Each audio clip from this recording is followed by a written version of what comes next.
check just to make sure. So I know that I'm not loud like I was on the last one. Bosses, I just want to make sure that before we get into this, it's going to be a very awesome show. I cannot wait for this one. So as soon as I hear this sound check, we're going to get this party started.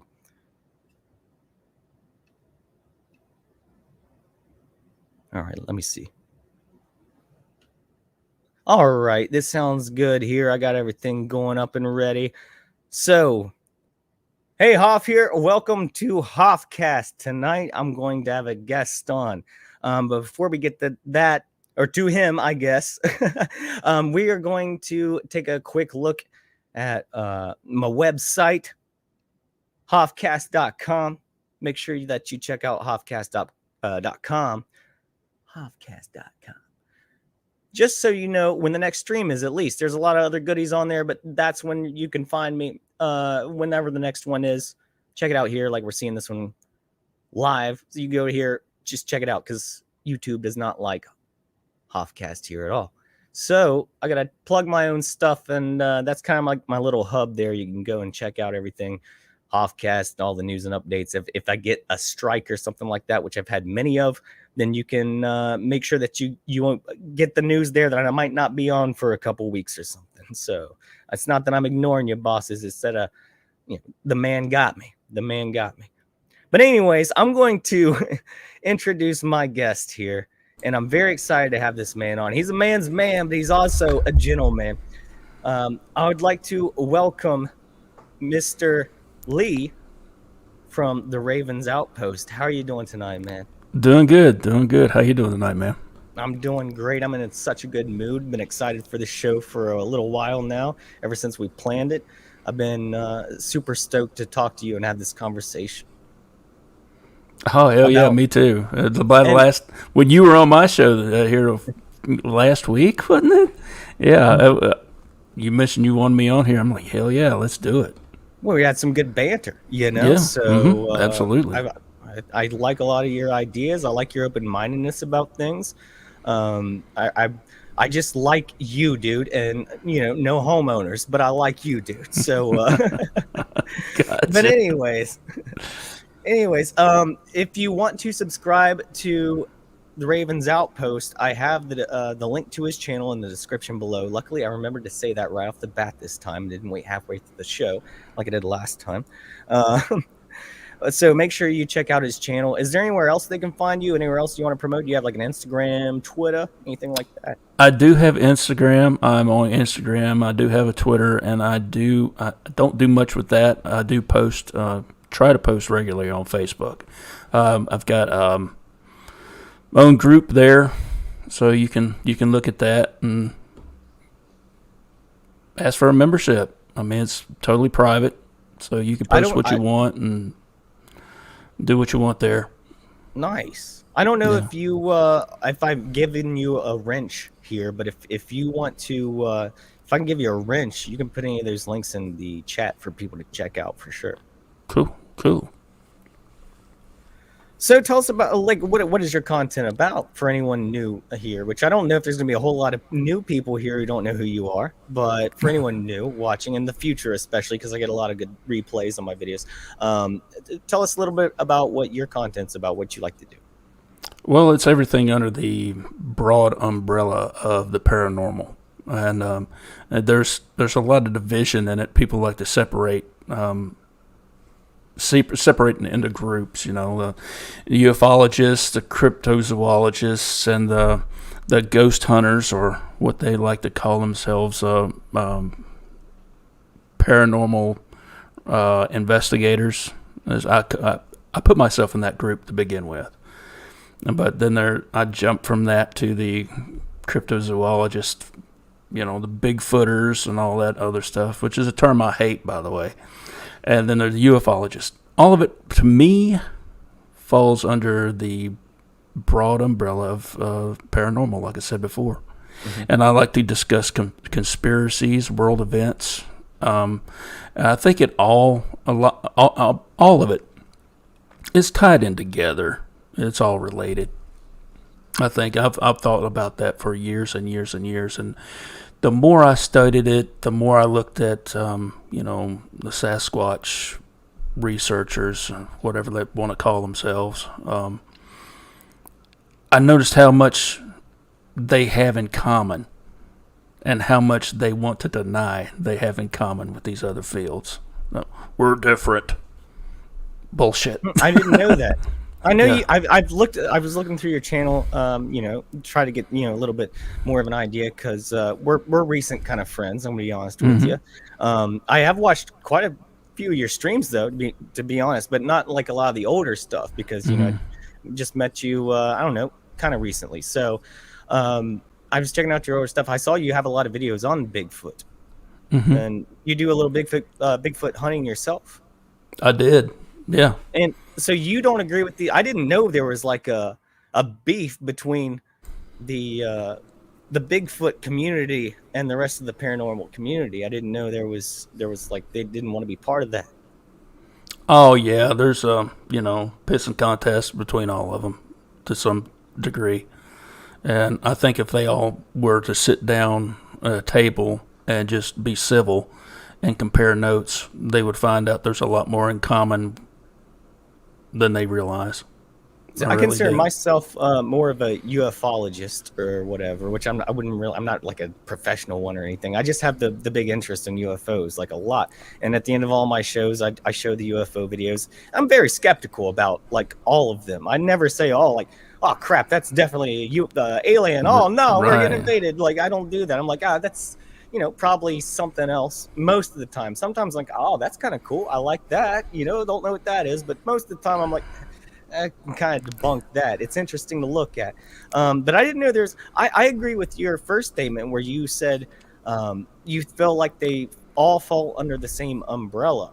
I agree with that. That's why I didn't know there was like, you know, there was things going on between these different Crips and Bloods out there. Oh yeah. No pun intended, the cryptos and Bloods out there. And I didn't know that, man. You know, I thought it was just, you know, them against the world. And no, it's not.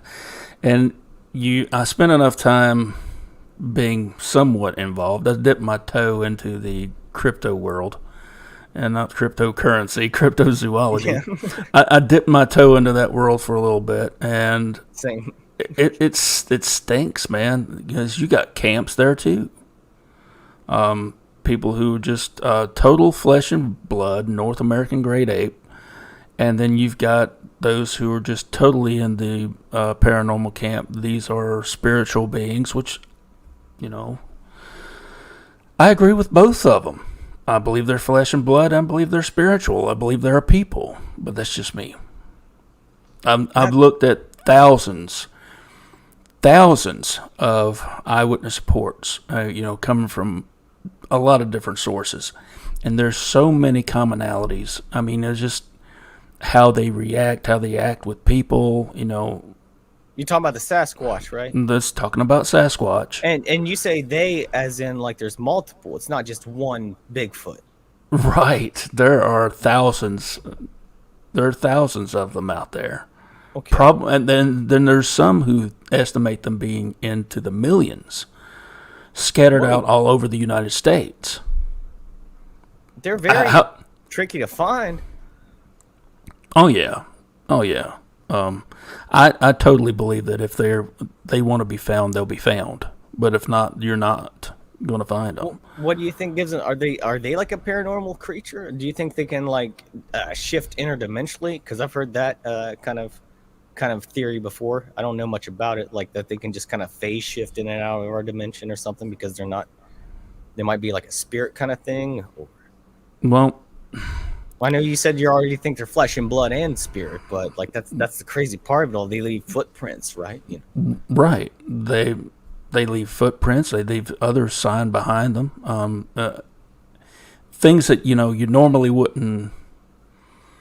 If you've been out in the woods for any length of time, sometimes you'll see things like you go, "Huh, how did that happen?" But then you go back and you hear all these other accounts, and you realize that what you saw was something they described, and like, okay, that like tree bends. That's where a sapling probably about, I don't know, 2 or 3 inches, 4 inches in diameter, maybe that big around, maybe that big around, is bent completely over. The tippy top of that tree is touching the ground like it's been bent there. The bark isn't broke. There's no splintering. There's no the busting of the tree at all. It's perfectly bent, and you can't describe it. I've had one guy tell me that, well, it's just the wind. The wind did it. I'm like, okay, buddy. There are 5 other trees the same height and same diameter around as this one. Why are not the rest of them bent down just like that one? Why? I've actually seen that before because I grew up in the country, man. I live in the city now, but I grew up in the country, my entire childhood. And I used to, grow up, there was a holler out back. I used to go out there, and there was like rocks out there, like up on this big hill behind my house. And it was all just woods, but there were these rocks out there. And that's apparently like, there's a couple different sets of them. This is where Native Americans, I guess, kind of stayed for a little while. And they kind of had a little place there. But I used to see some of those trees out there like that. I was like, I was younger, so I never really put much thought into it. But what is your theory behind it? I don't know. Why would it be bent like that? I don't know. I don't know. It's not like I'm talking to them, like some people claim. I mean, there's a lot of people out here that claim that. I mean, look at Claude Knowles that I had on a couple weeks ago. He claims he conversates with them, and I can't say that he doesn't. He said most of it's telepathy. It could possibly be. I'm not gonna naysay the guy because I've had before, like not that guy in particular, but I've heard other people because I listen to a lot of podcasts on this stuff, and I got no firsthand experience on it, but like I've heard that kind of theory before that like when you're out in the woods, like you kind of get like a Spider-Man Spidey sense or something when one of them's around or something like that. Oh yeah. I could always. It got to the point where I don't mean to cut you off. Cut me off, man. No, always cut me off. You're the star of the show tonight, bud. I don't want to cut you off. Go ahead. I got out there. I was out there for a little while. The first year and a half, 2 years, I was out there every other day. I'd be out there between an hour and a half or 2, maybe 3 hours a day. Being out there, and I wouldn't habituate a site with gifting or anything like that. I would habituate it with my scent. You do that when you're hunting, right? You go through a place where the deer are, where the turkey are, and you walk around that place and let that scent just linger. It'll be there, and they'll get used to it, and they won't think, huh? Well, hey, that'll work too. Just rub up against the tree, being there. Your scent comes all off your clothes, onto the ground. It's in the air. It gets stuck on stuff. It's there, and once it's there, when hunting season comes in and they smell you, they're not alerted. They don't think nothing of it because they're used to that scent. Right? So you could lay a deer down, you could lay a turkey down, don't have to worry too much about it. Just stay camouflaged.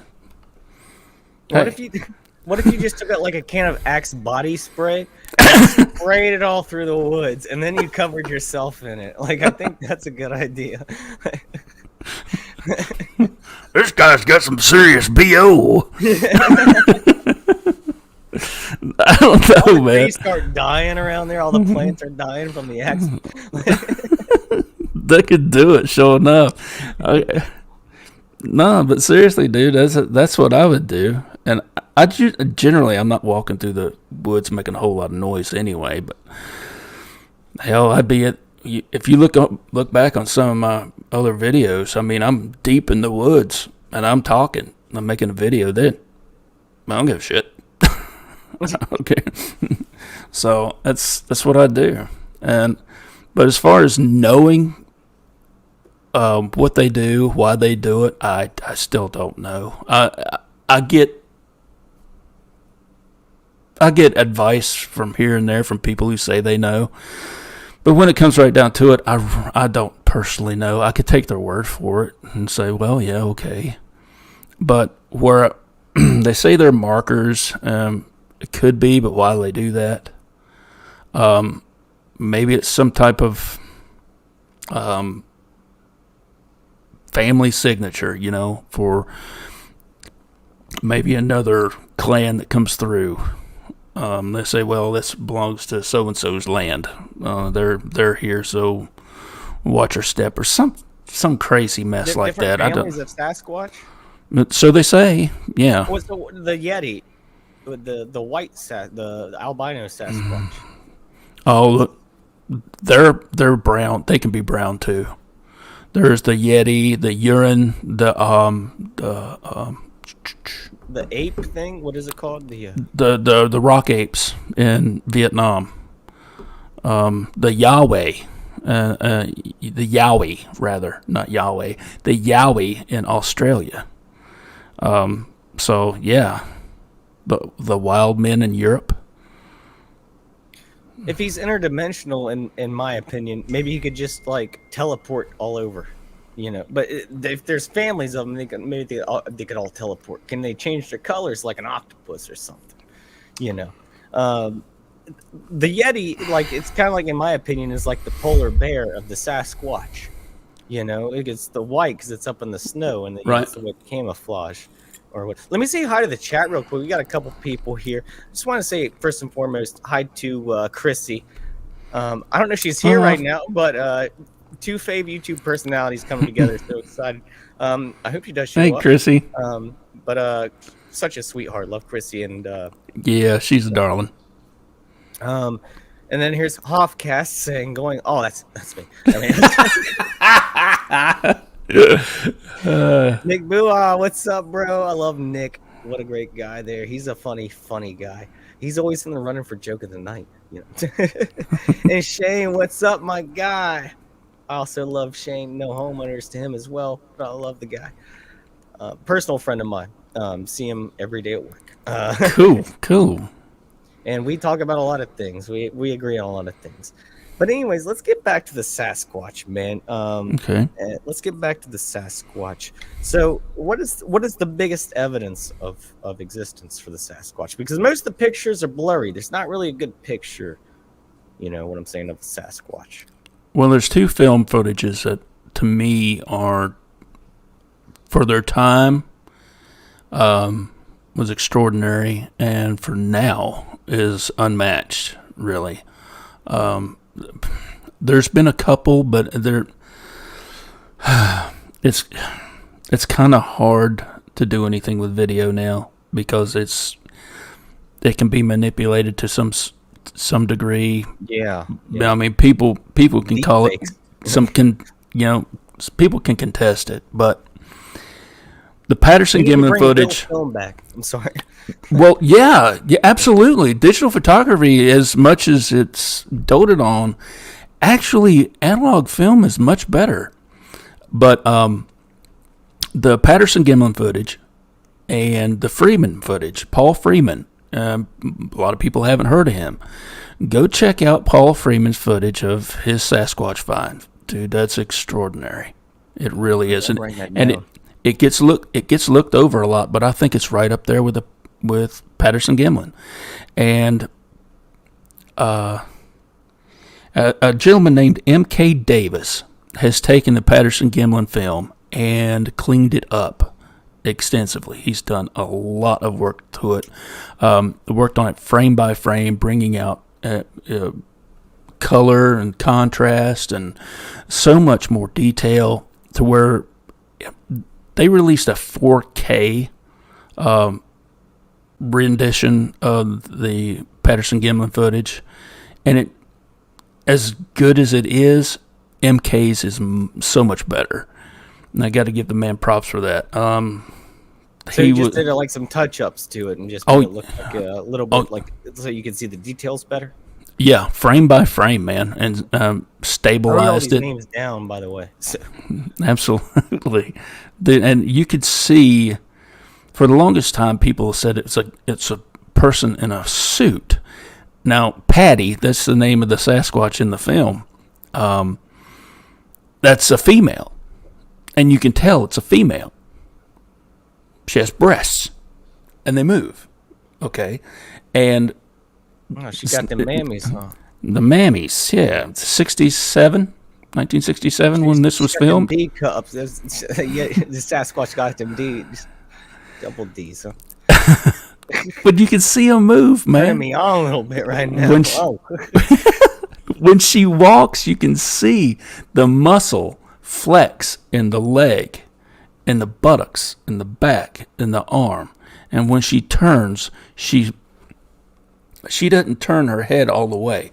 She turns it maybe about 22 degrees, and the rest of it's her body moves, right?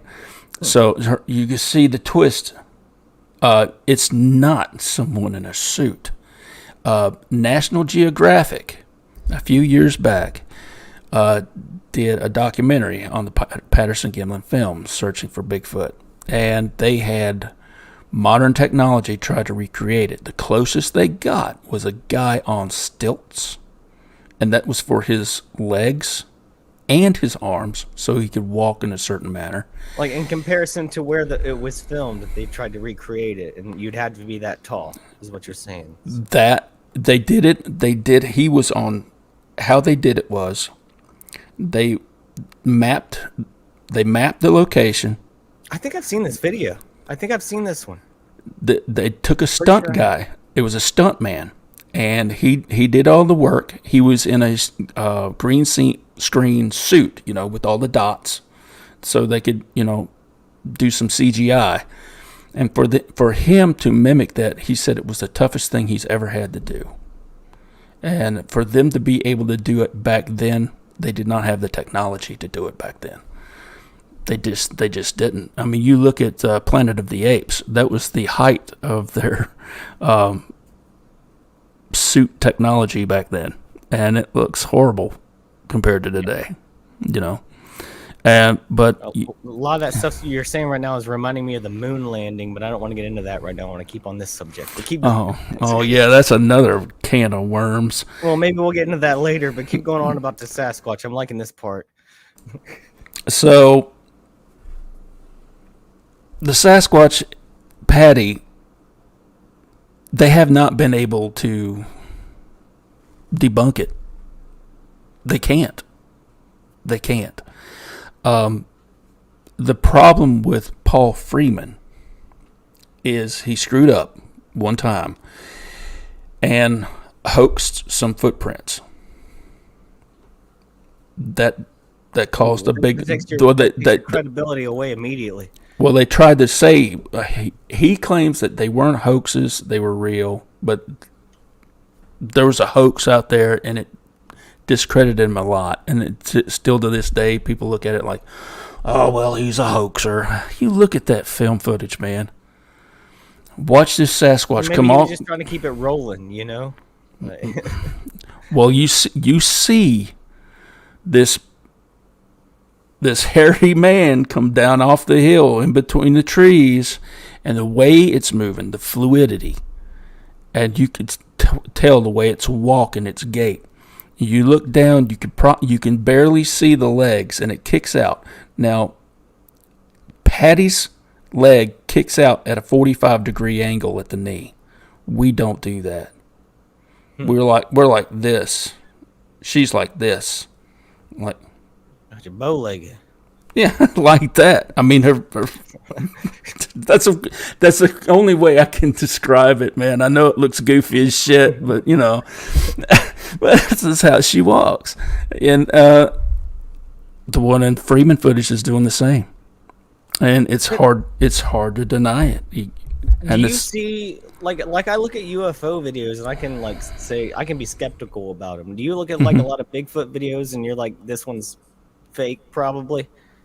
I can. I look at some of it and say, that's pareidolia or that had to be CGI. But on the other hand, you got to look at the source of where it's coming from, and you also got to look at the fact that if you do your research, it's find out how much it costs to do a CGI rendition of something like that. You have to be A, very talented, B, have the cred to back it up, and as far as money, or both. But no, also you have to think like sometimes college kids are doing this, in their studies, like they have that kind of technology available to them, and they'll just pull some crazy crap like that just for fun. When I was in high school, I had a digital camera, and I took a washer and some aluminum foil, and I put the aluminum foil in the washer. I made it look like a UFO. And digital camera, they weren't that clear back then. I hung it on some fishing wire, on a telephone wire, and I got down beneath it at an angle, and it looked just like a UFO picture. And I had everyone in the school thinking that it was a real UFO. I had my family think it was a real UFO. I obviously came out and laughed in their faces about 3 days later, but had them going for a minute. It was fun, not gonna lie. But sometimes it is easy to fake things, and that's why I'm always skeptical, because I know if I can do it, and I did it back then, I know people can do it. But I still believe. That doesn't make me not believe that things are out there. That's not the case. I just want to know when it's real and when it's not, so I can better detect for myself what is the truth. Absolutely. I mean, you really got to scrutinize all this stuff if you're looking for evidence, which I'm past now, but that's neither here nor there. A lot of people still are. They're looking for that evidence for, I don't know whether they're looking for it to achieve some type of fame, or whether they're looking for it to close some type of gap in their psyche. They're looking for closure, to prove to the world that they're not crazy. Do you think like people just want something, they believe in something so much that they want it to happen, so it never happens, so they have to fabricate it? Absolutely. Yes, absolutely. I absolutely believe that. I believe people want something to happen so bad that if it's not happening, they'll make it happen one way or the other. And some people are, I don't know, they crave some type of attention. Oh, of course. Of course. Most people in this world are craving attention. Yeah, it's true. That's why I go online and I wear sunglasses at night. Craving attention, The fact that people get out here and do that, as far as you're looking for evidence and all this, that, and the other, I mean, there's been legitimate studies done. There's, according to some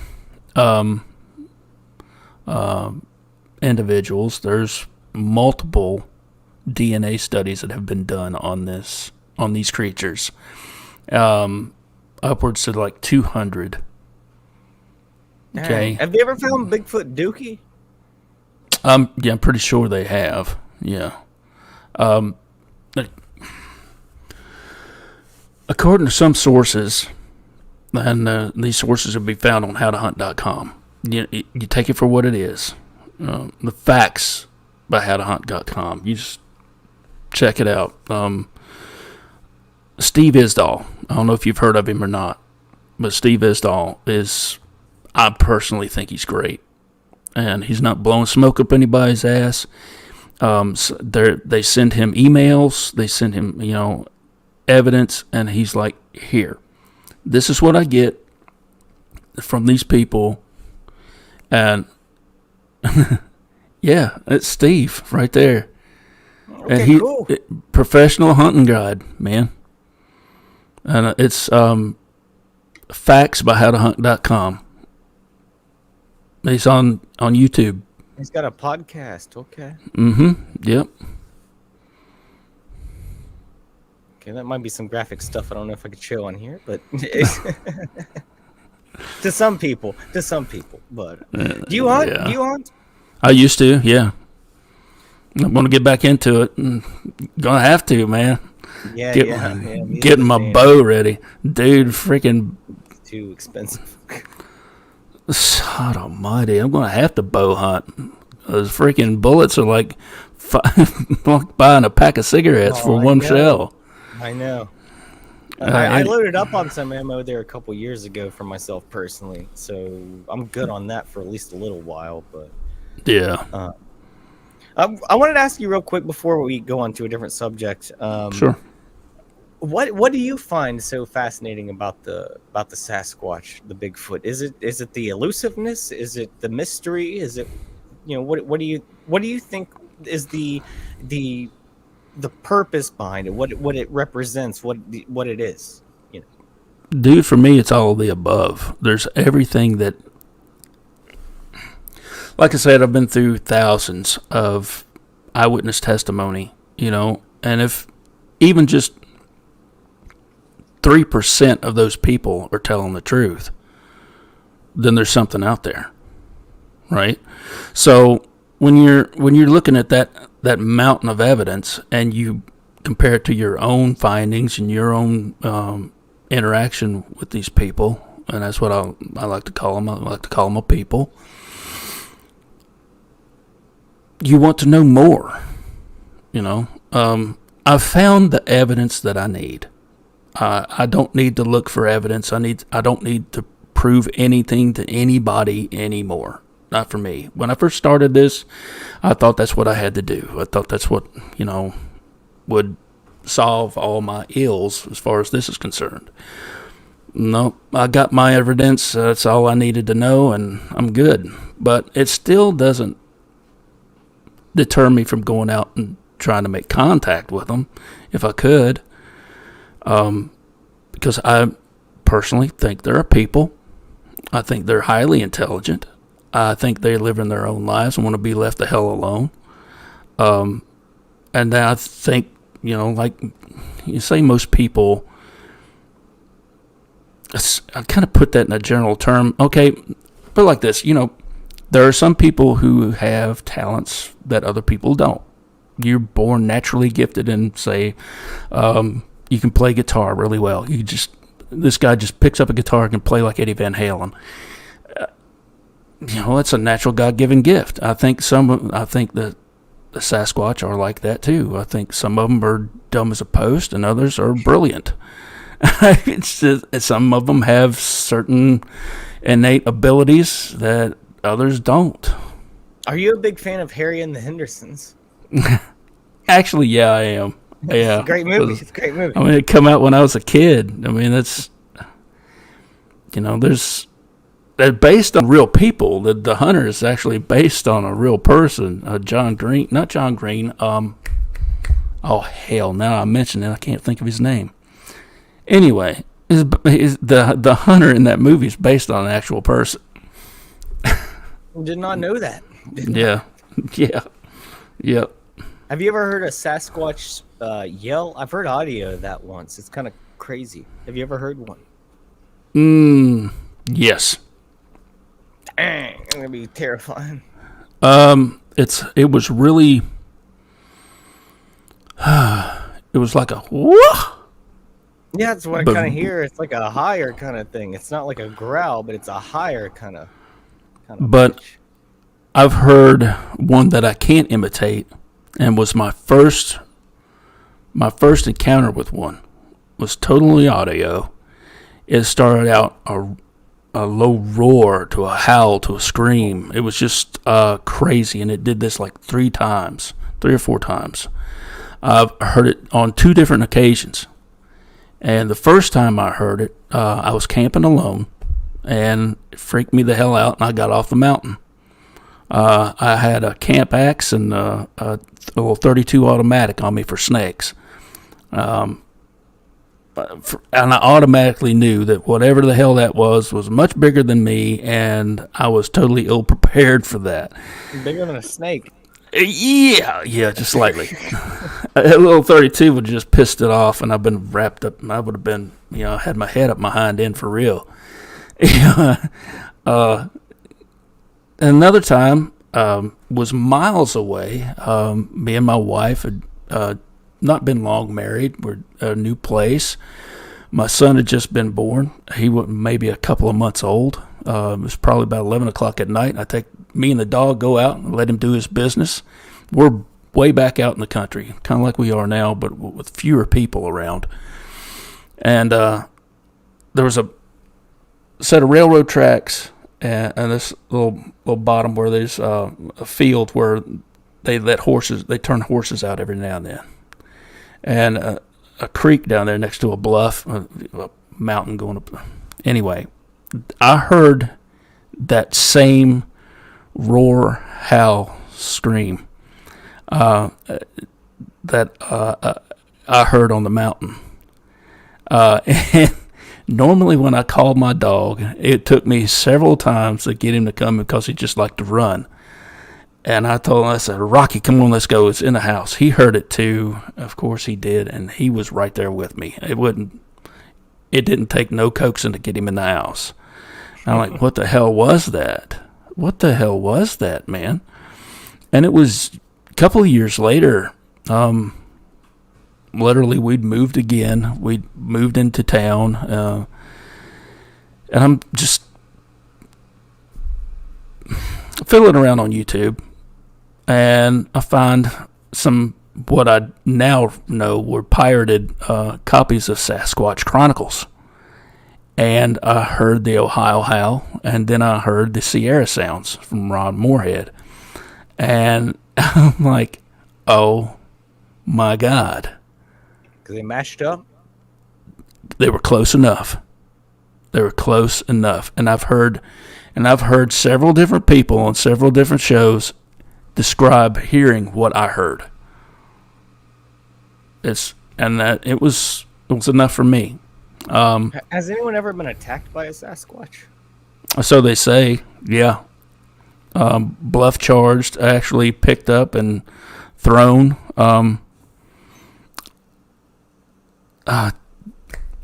Jeff, I can't remember his last name. Oh crap, he'll kill me. He's got his own YouTube channel, Pine Mountain Research, I think it's called. Jeff was attacked by one when he was like 17. He had a log thrown at him. It wasn't thrown. It was just like he come up on him. He was walking on a trail, and he come up on him, and he was holding, that Sasquatch was holding a tree probably about that big around, right? And he just kind of just shoved it at him, right? And hit him in the chest. Well, he got hit in the chest by this log with such force, he said it knocked him back probably about 15 feet. Dang. And he started rolling down it started rolling down the hill with him and the log. And he said it scared the shit out of him.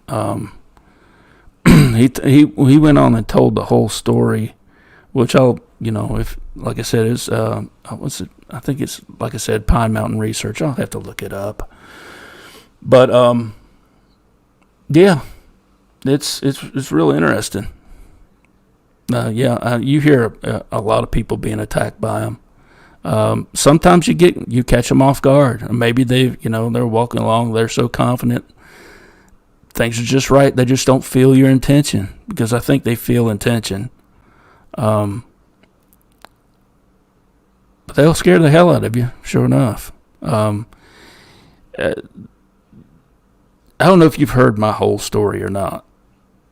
Well, I'll give you the highlight, the Cleft Notes version of what give me enough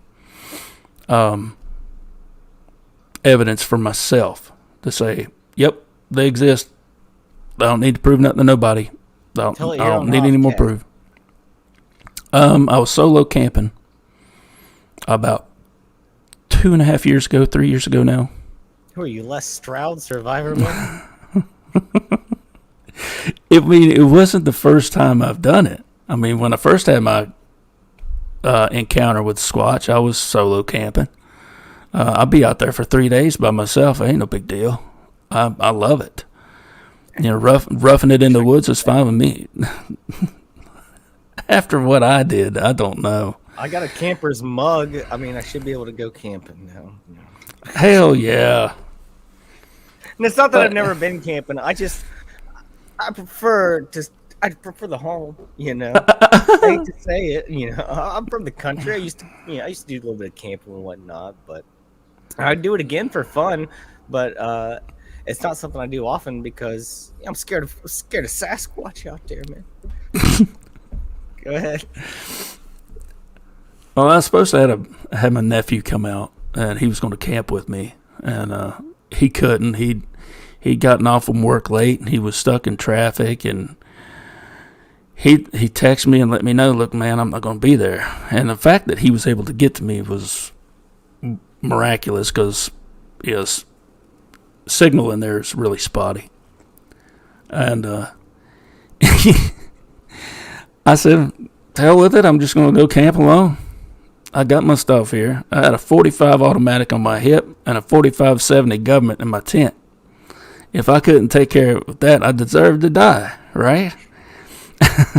So I'm sitting there doing my thing, and it's only like 9 o'clock at night. And some jackass suggests, go during the new moon. Then you'll really get some activity. I'm like, hell yeah. Bad juju, man. Bad mistake, man. Bad mistake. I should have known. I don't know what the hell. I knew better. Maybe he was right, didn't. though. Maybe he was right, Well, I got activity all right, and I started hearing owls. And you wouldn't think that's a big deal, but these sons of bitches were loud, man. I mean, loud. And I grew up in the mountains. I know what a whippoorwill sounds like. I know how close. I've been maybe 30 feet away from a whippoorwill, sitting out on my front porch. Hey, for those who don't know what a whippoorwill is, not me. What is a whippoorwill? Whippoorwill's it's a night bird. Oh, and, okay. Yeah. I did not know what that was. Wow. That's the sound it makes. White out here. You heard of Bob White? Yeah. Yep, quail. Mm-hmm. Then we got them down here too. But I heard that. I started hearing that, and I've heard no more than 3 at one time, and all my life, no more than 3. Dude, I was surrounded by them. I'm like, this is nuts. And then it was loud. I mean, louder than any whippoorwill should ever be.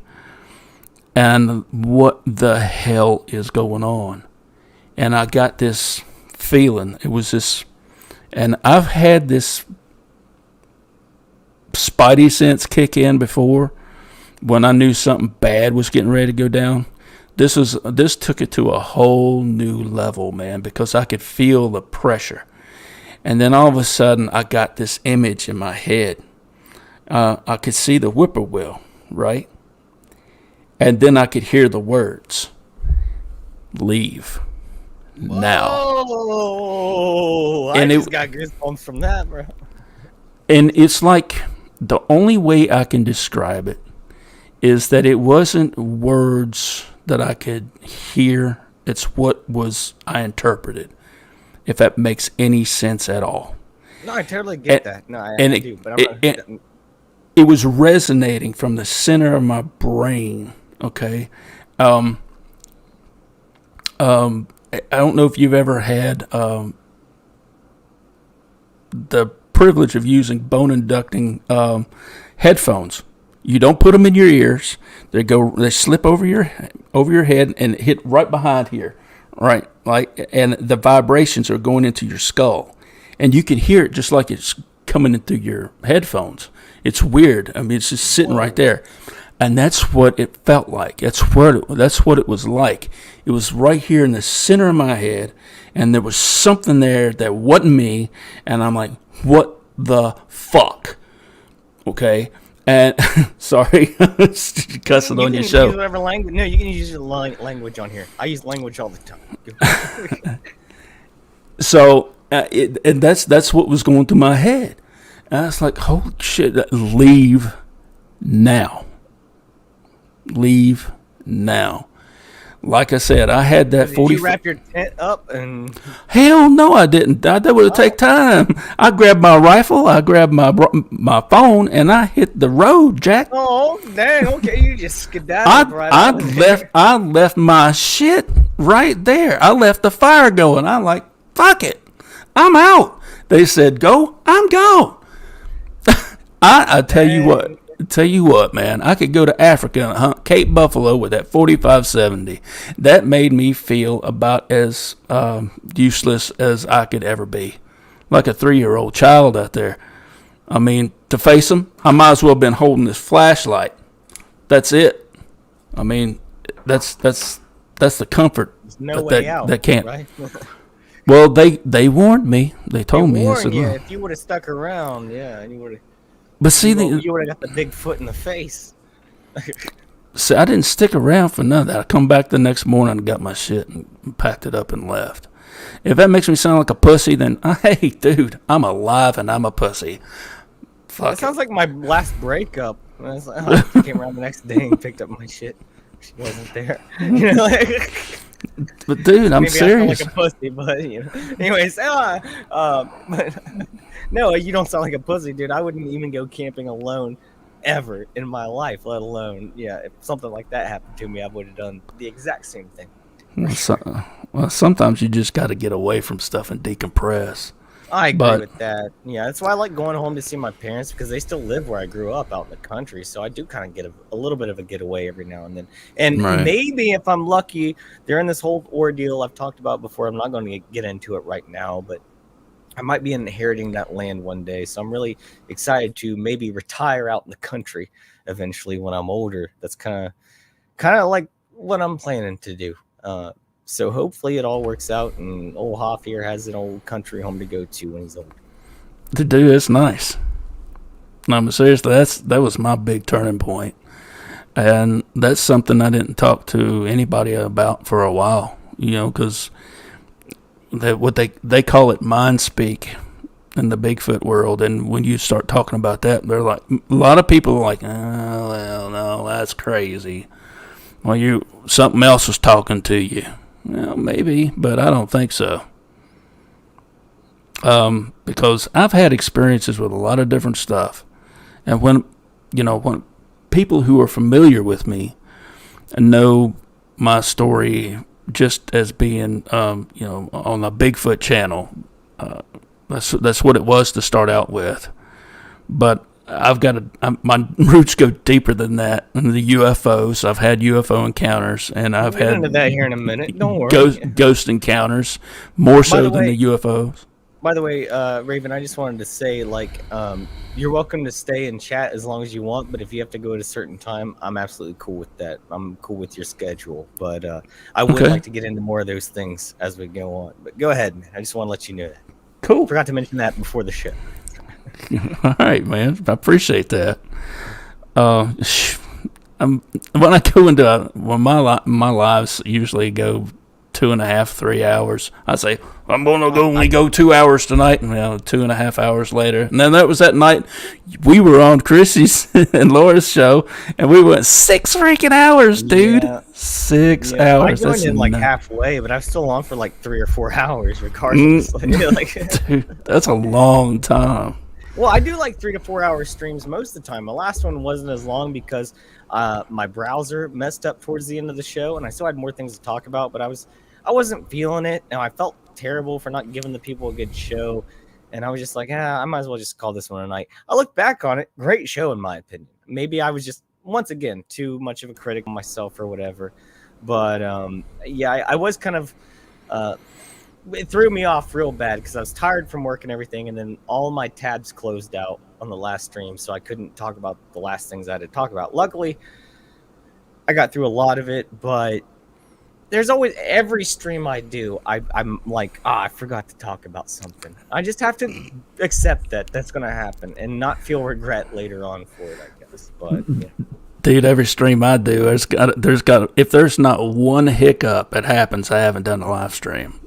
That's seriously. Part of the business, right? It's part of the business. It's what it seems like. But yeah, getting back to the topic, dude, that Sasquatch was, that was the last stop for me. That was the last. Now, like I said, well, yeah, my last stop on the paranormal trail for, exploring this and exploring that. I haven't explored as much as I'd like to on the UFO side. I've had, a couple of things, but nothing big. But I do have my tale to tell, and I have enough with ghosts, poltergeists, demons, angels, all that other stuff.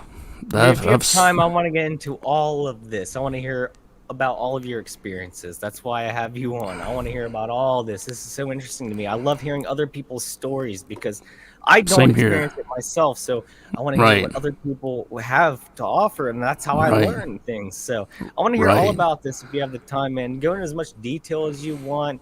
You want to start with the UFOs? Okay, I was like 10, 11 years old, maybe. Maybe a little bit younger, not much. Me and my sister in the backyard right at dusk.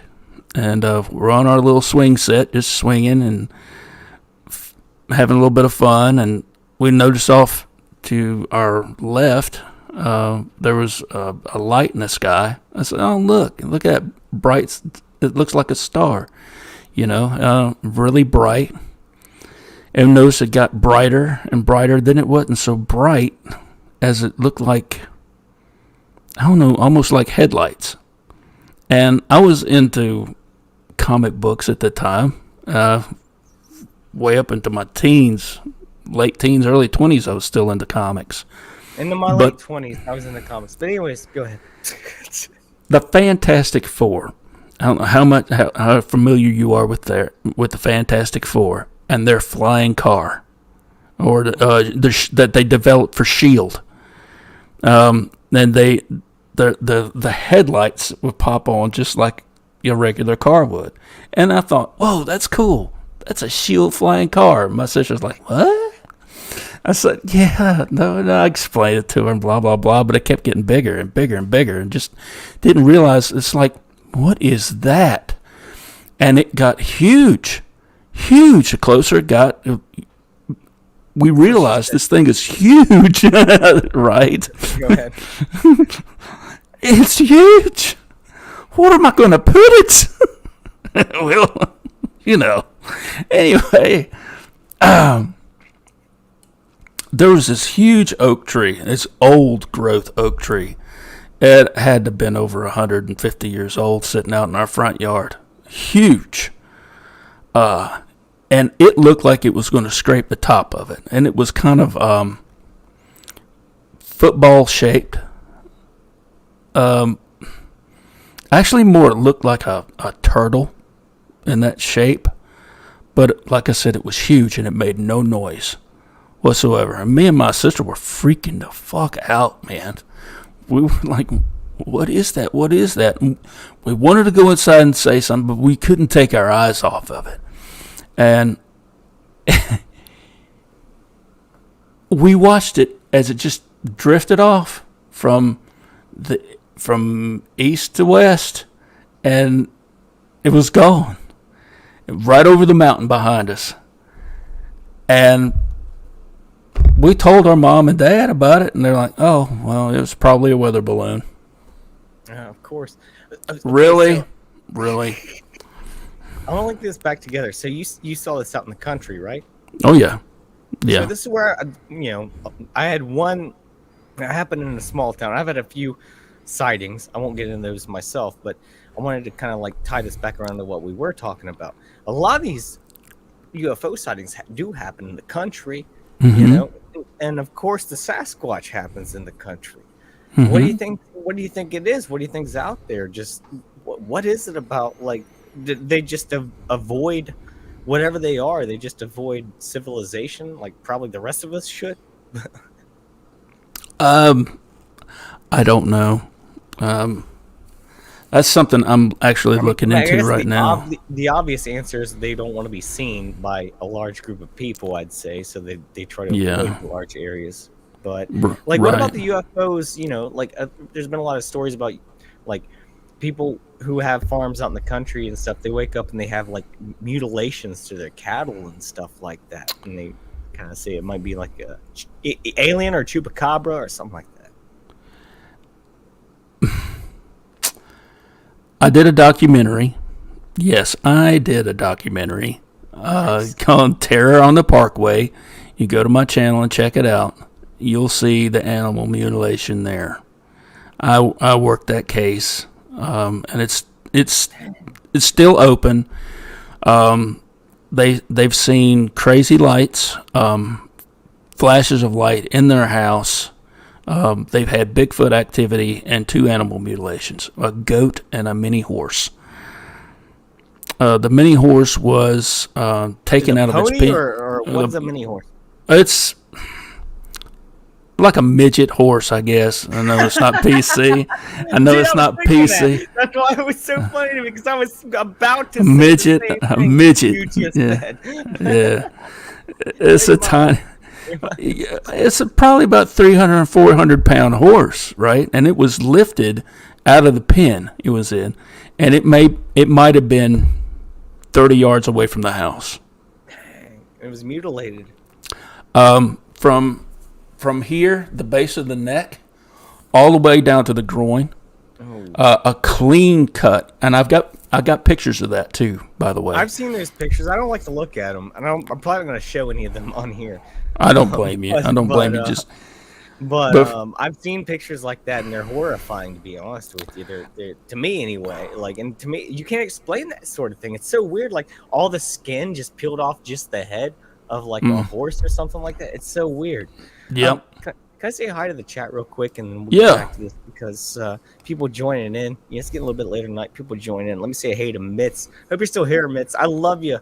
I love Mitz. Hello to you. Hey, Mitz. LaSween Machine. He's my boy. He said this man encountered Chewbacca, eternally jealous. Yeah, Sasquatch kind of like Wookiees a little bit, you know. And LaSween says hashtag Wookiee Supremacy. I hope he shows up tonight. Wookiee Supremacy is probably the longest watcher of my channel, besides like one other guy. Oh, and yeah. Cooper, Chrissy says we're watching on TV, but here. So hey, Chrissy, wave at Chrissy. She's hey.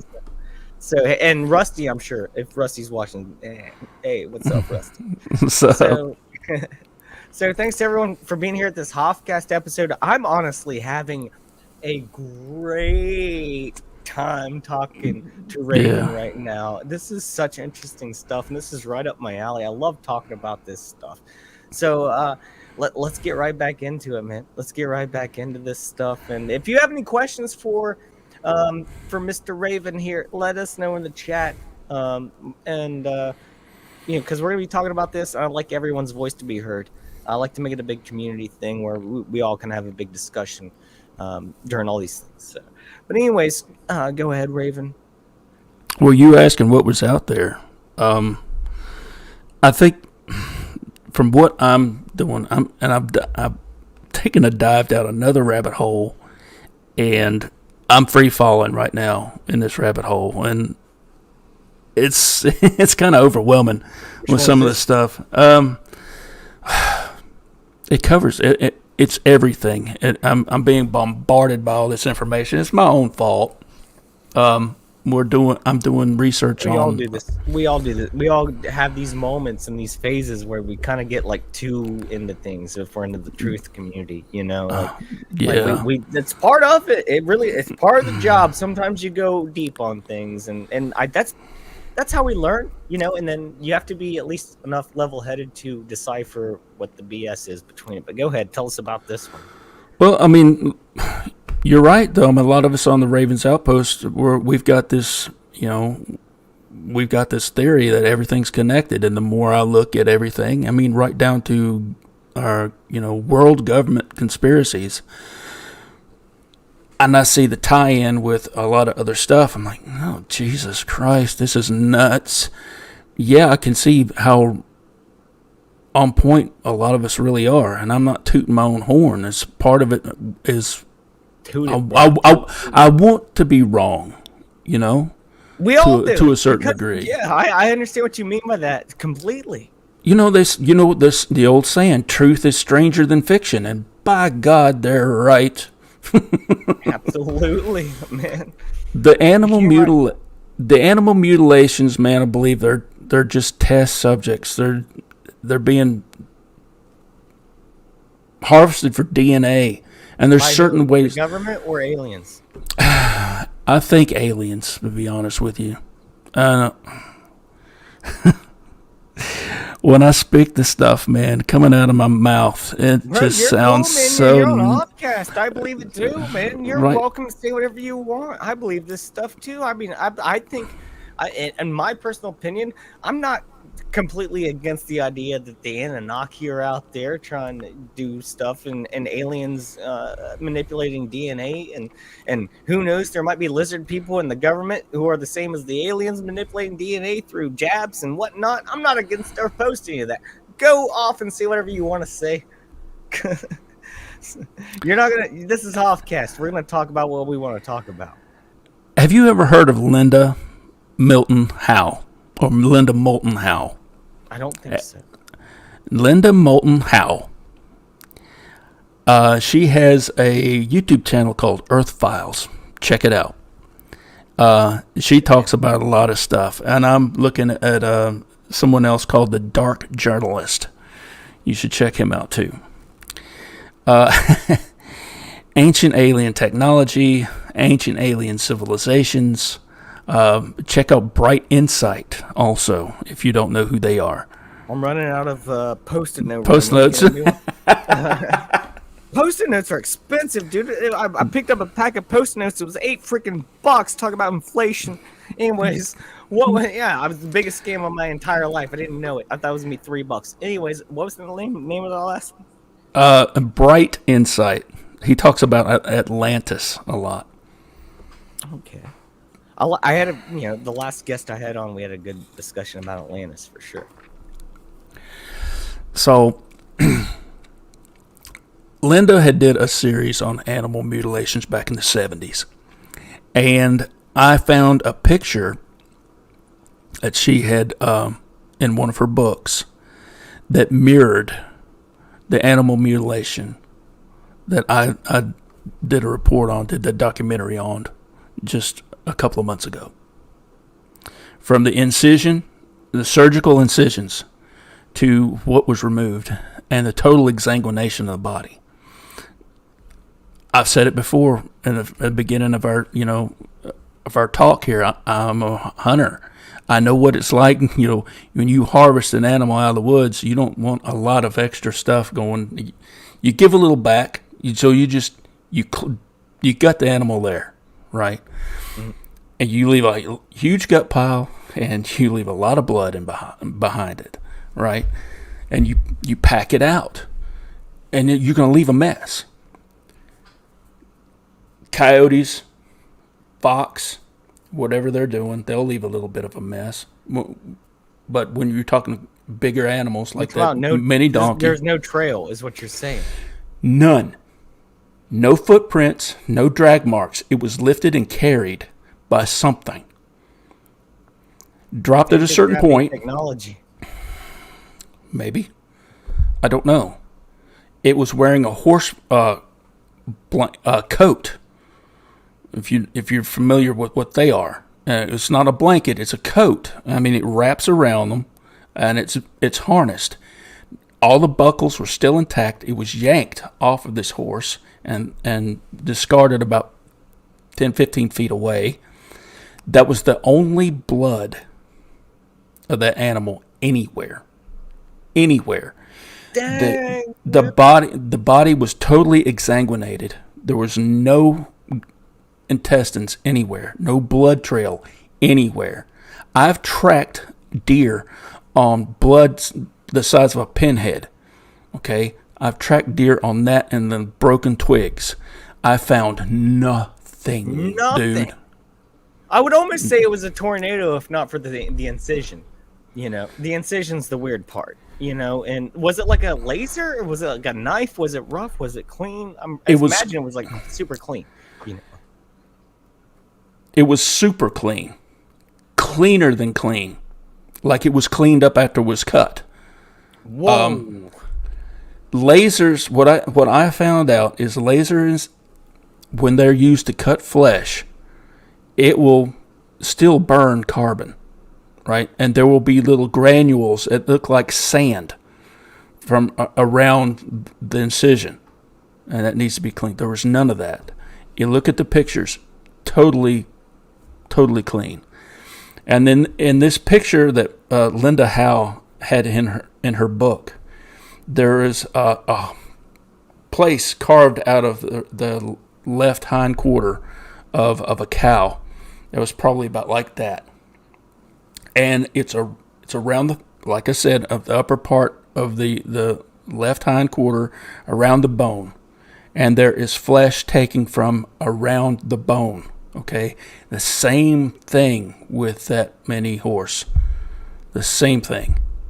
That's weird. Like, I mean, like, why would just someone, like, and this is not a person going out there, like, not one person going out and taking a horse and throwing it over a pin, and ripping the thing off there and making a clean incision, cleaning up, and only taking certain organs. This is all very, very, very weird, for sure. Like, and I agree with you. I don't know if it's for sure aliens, but I think that's the biggest. What else could it be? Like, I mean, the government are just going to. Okay, I will say this real quick. They have been doing things recently with trying to, like, this guy who had a pig's heart, transplanted. He lived for like 3 months and died recently. I saw.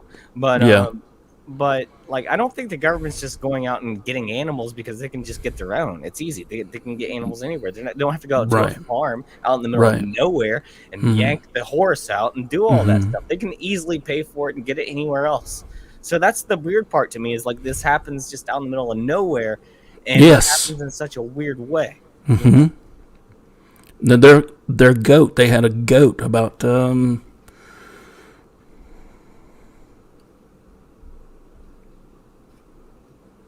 I'll be right back. I still hear you. Okay, about 5 to 6 months beforehand. About 5 to 6 months before, there was an incident. They had a goat, and the head and neck was completely gone. And the same type of incision, surgical cut. I mean, totally cleaner than clean. No burn marks, nothing. I mean, it was just no slice marks, nothing. Just cleaner than clean, like it was just popped off. And it was exsanguinated and disemboweled too.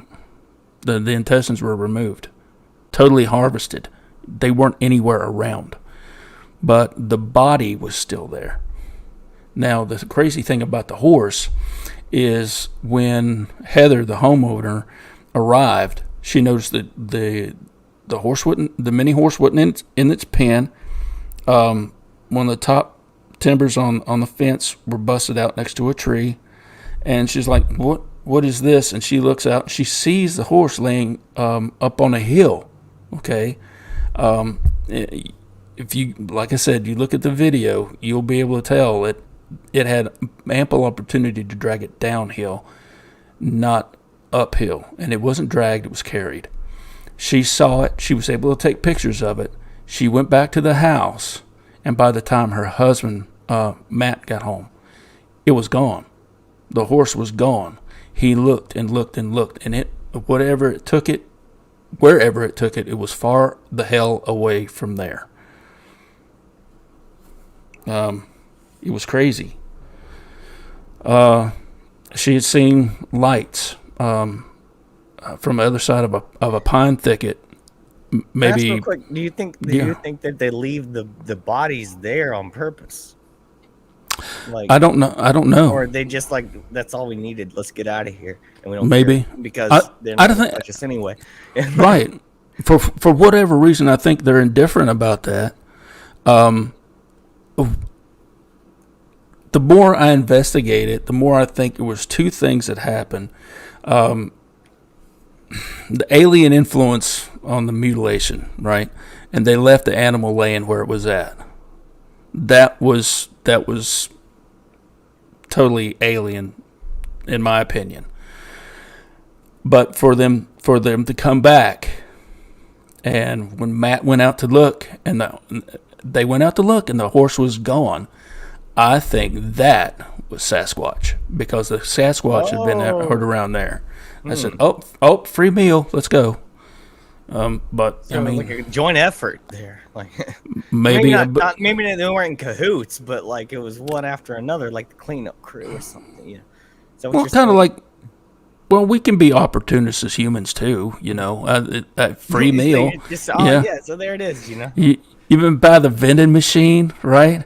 And you see that one bag of potato chips that's just hanging there, and somebody lost $1.25 on, and you just hit the machine, and it drops down, freebie, and you reach in and grit it. Dude, that's the same shit. That's what the Sasquatch is doing with the aliens. Like getting that Mountain Dew that's just hanging there. Well, they'll do that with hunters too. I mean, I can't tell you how many times I've heard of hunters. They'll shoot a big buck, and a buck takes off. It's dead running, but it doesn't know it's dead yet, so it just keeps going. And when they finally get to it, where it should be laying, it's gone. They can't find it real quick, huh? Yeah, the whole thing's just gone. So, I mean, there's that. Let me get to the chat real quick here, man. We got a lot of good comments coming in here. I love my chat. I always have to get to it. Me too. I can't ignore my chat because I love the people have a lot of good things to say on here. If you have any questions for Raven, put them in there. And also subscribe to his channel. The link is in the description below, and I'm so thankful to have him here tonight, having a great time with him. Thank you, man. Such good conversation. Laswing Machine says we are collectively figuring everything out at an incredible pace. In the 90s, it was black helicopters and NWO. Now people can name names and propaganda tactics. Don't let the Karens deceive. We'll get right. More into that kind of stuff later. I like this paranormal realm we're getting into. I would like to get through this, and maybe if you have time, do a little bit of political stuff. I think that would be fun, and then maybe wrap it up or whatever. But hopefully, you still have some time left. So, if you just let me know when you need to go. But I'm here as long as you want to go. Anyways, Pyromedic, what's up? Thanks for being here. I actually saw I was watching one of the streams with Pyromedic on earlier from your channel, doing some research and whatnot. And yeah, good guy. Good, he has a mullet, right? He has a mullet, I think. So good on him. I'm pretty sure he does. Brandon's got some long hair, man. I'm just envious. I'm jealous as shit of Brandon's hair. Dude, he's got some long hair. Chrissy was having issues. But thanks for being here. Lasween says DNA harvesting, tech practice. What's the motive for mutilations? I've seen some crazy footage of this stuff before. Yeah, it's disgusting, honestly. Like, it's hard for me to look at. Anyways, the surgical nature of it, lack of blood, sketchy shit. Definitely. What about that? We kind of talked about that a little bit, Raven. What do you think about that? I'm gonna leave it up there. The DNA harvesting? I don't know. I'm just getting my feet wet in that, man. That's a realm I don't have a whole lot of. Don't lie. Tell us what you think about it. You know what they're doing.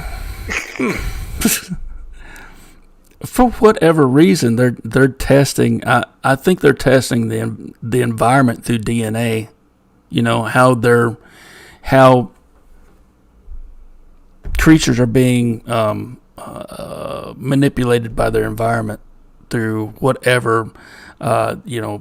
Climate change, and look, climate is changing. I'm not a tree hugger and activist and none of that crap, but it's changing. I don't think we have a whole hell of a lot to do with it. We got some of it, but not. I don't think we're the naysayers of we're going to kill the universe, but I think it has something to do with it. And I think that when it comes down to human abduction, I think that's the same.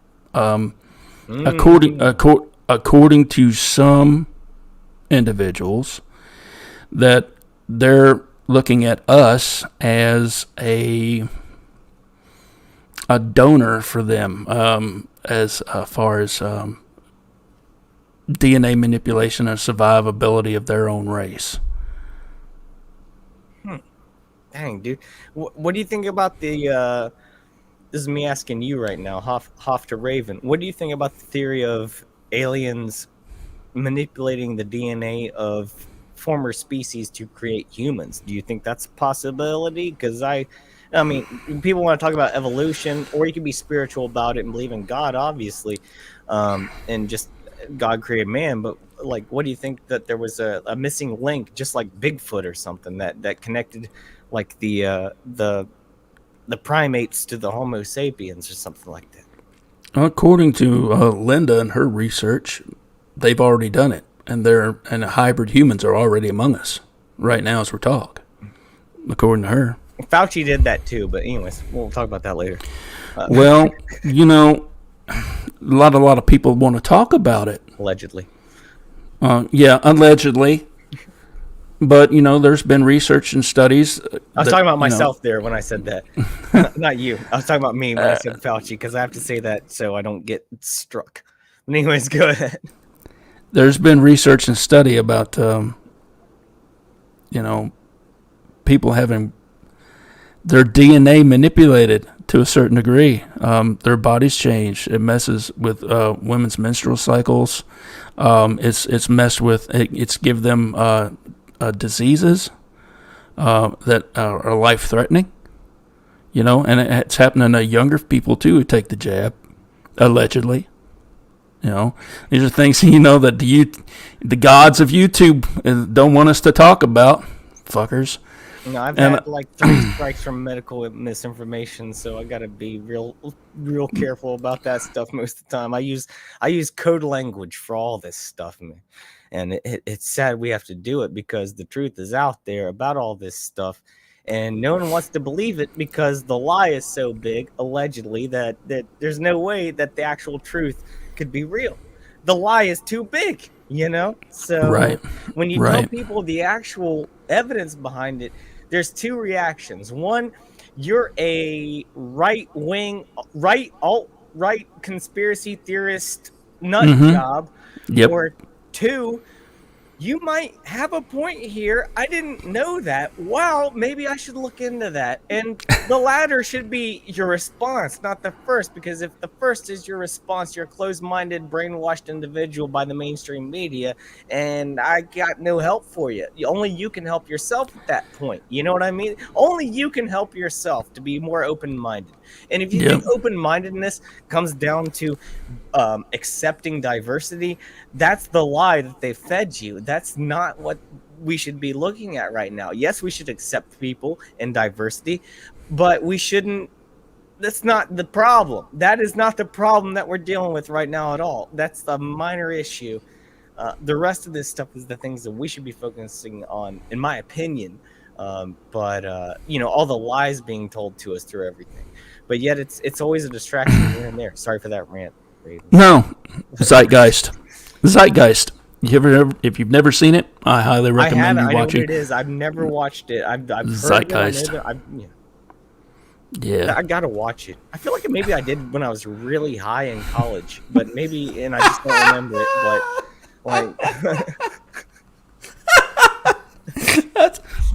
But like this one time in college, I get really high and I watch Zeitgeist. I don't remember a goddamn thing, but man, it might have been that we was good in college, as far as I know, and I just don't remember it. But that was some good bud, man. I don't know what they put in it.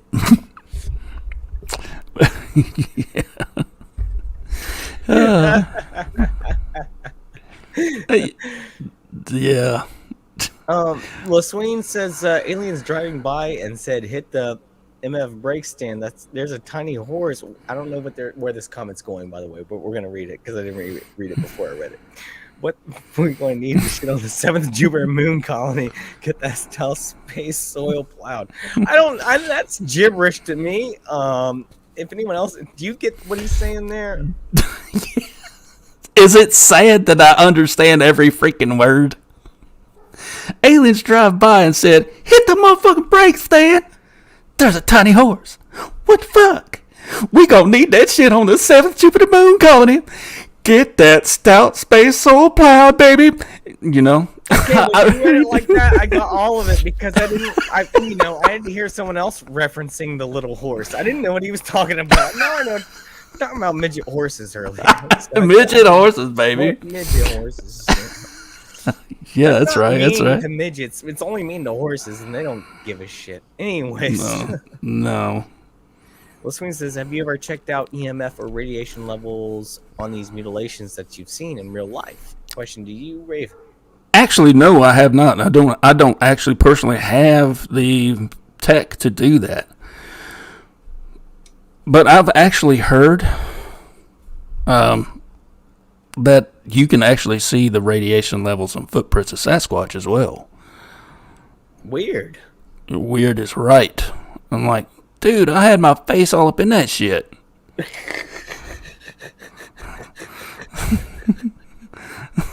I'm not kidding you, man. Radiation cancer from Bigfoot prints. Right, dude, probably. Because look, I didn't start having all these damn health problems after that. Oh, shit. That's EMF. A big nuclear creature. Like, he should just be glowing everywhere he walks around, honestly. See, this is something else. You check the EMF or radiation levels on these mutilations that you've seen.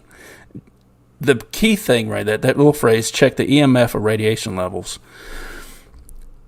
This adds to my argument that we all need to sit down together and compare notes.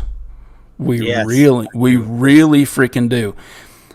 And I'm not going to give anything away, but I'm going to say Raven here was talking about a really cool project he's got coming up. I don't know if he wants to talk about it or not. I'm not going to tell him to or anything. I think it's a cool project, and I'm really excited about it. And he asked me to be a part of it. So, and it's kind of what he's talking about right now. But I don't know if he wants to unveil that or not. But not quite yet. Okay. I'm trying to get all my ducks in a row, if you know what I mean. Keep your eyes open for it, because Raven here's got a big project coming up, and he's going to unleash on the world. It's gonna annihilate everyone with truth and facts. I'm trying to get my shit straight, man. I really am. It's just I don't want to go into something looking like That's me every night, man. What are you talking about, George? No, man. You know what I'm saying? There's sometimes, man, I go in there and my brain locks up and I'm just like deer in the headlights. We all have those nights, though. You know what I We all have those nights. I felt like Tuesday was that kind of night for me. But that just happens. That's just part of it, But I don't think you should be worried about that. I think you should be head first into your new project, and I'm very excited about it. But we'll save that for another time. Just keep your eyes out for what Raven's doing here in the future.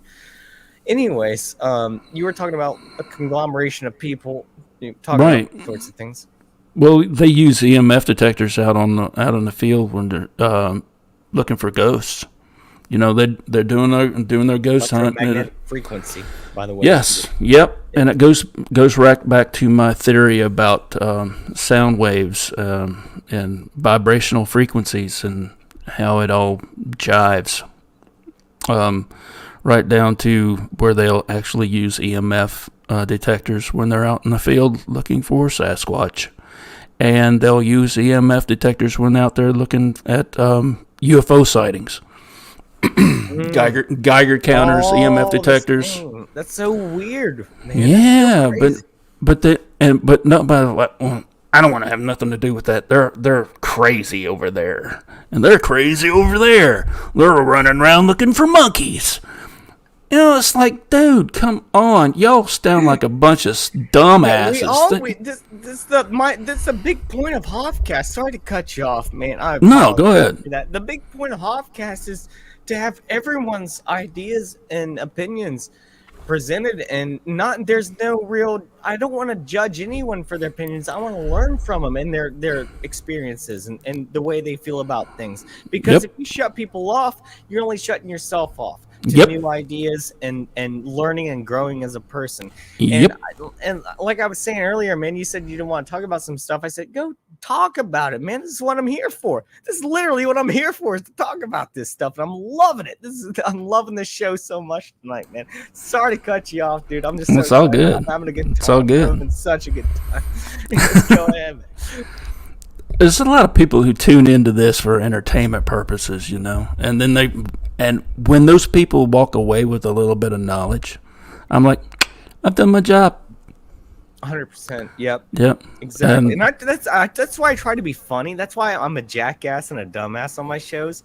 And you know, I really am. Don't get me wrong. I'm a dumbass and I'm a jackass. At the same time, I'm a little bit smarter sometimes than I kind of let myself out to be. But it's the entertainment that, you know. And granted, I'm no genius at all. I just, it's fun to have fun. It's fun to just kind of joke about things and make light of the crazy stuff that's going on in the world. And like, that's why I try to do with Hoffcast, is just have an open mind about everything and joke about it and just have fun with it, man. And I think that's what this community needs, because you're telling me about like different quadrants or whatever, different groups, or the Crips and the Bloods have beef and whatnot, you know. Oh yeah. I didn't know that. Mm-hmm. I really didn't. Even I, who am not totally one-sided when it comes to the shape of the Earth, I'm kind of up in the air about that. No pun intended, or I guess maybe, I don't know. But anyways, like even all the flat Earth people are like open-minded enough to like still call me their friend, and like half my followers are on Instagram are flat earthers, just because they know that I'm open to things and I'm not just like an asshole who's gonna shut any idea down when I hear it.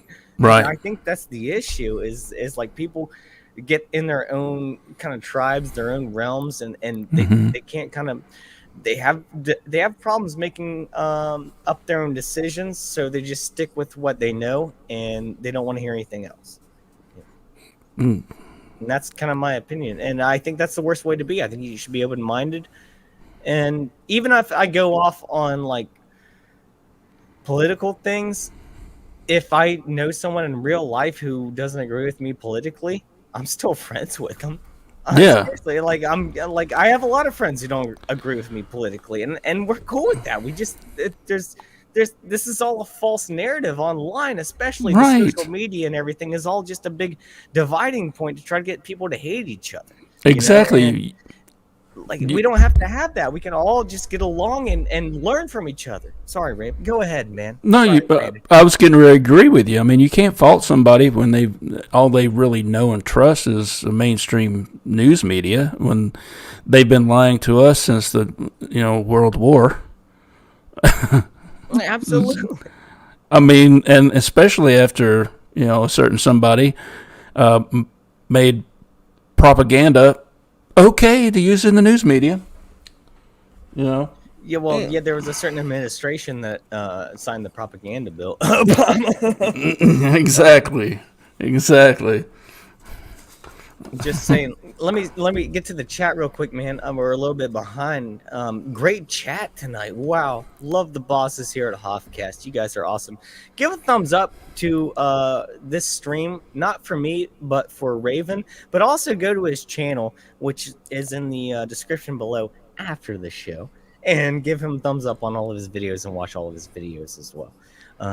Because wow, what a great guest! I'm having such a good time with you tonight, man. And I'm definitely I want to talk to you more, man. And I hopefully you can stick around a little bit longer. We can get through some more things. But man, I'm having a good time talking to you, bro. Same here. It says Pyromedic says if you're carrying a horse, you're going to leave tracks on rocks. Even talking about the mutilation stuff earlier, right? LaSwain Machine says humans and governments are typically very concerned about leaving evidence to a crime or scene.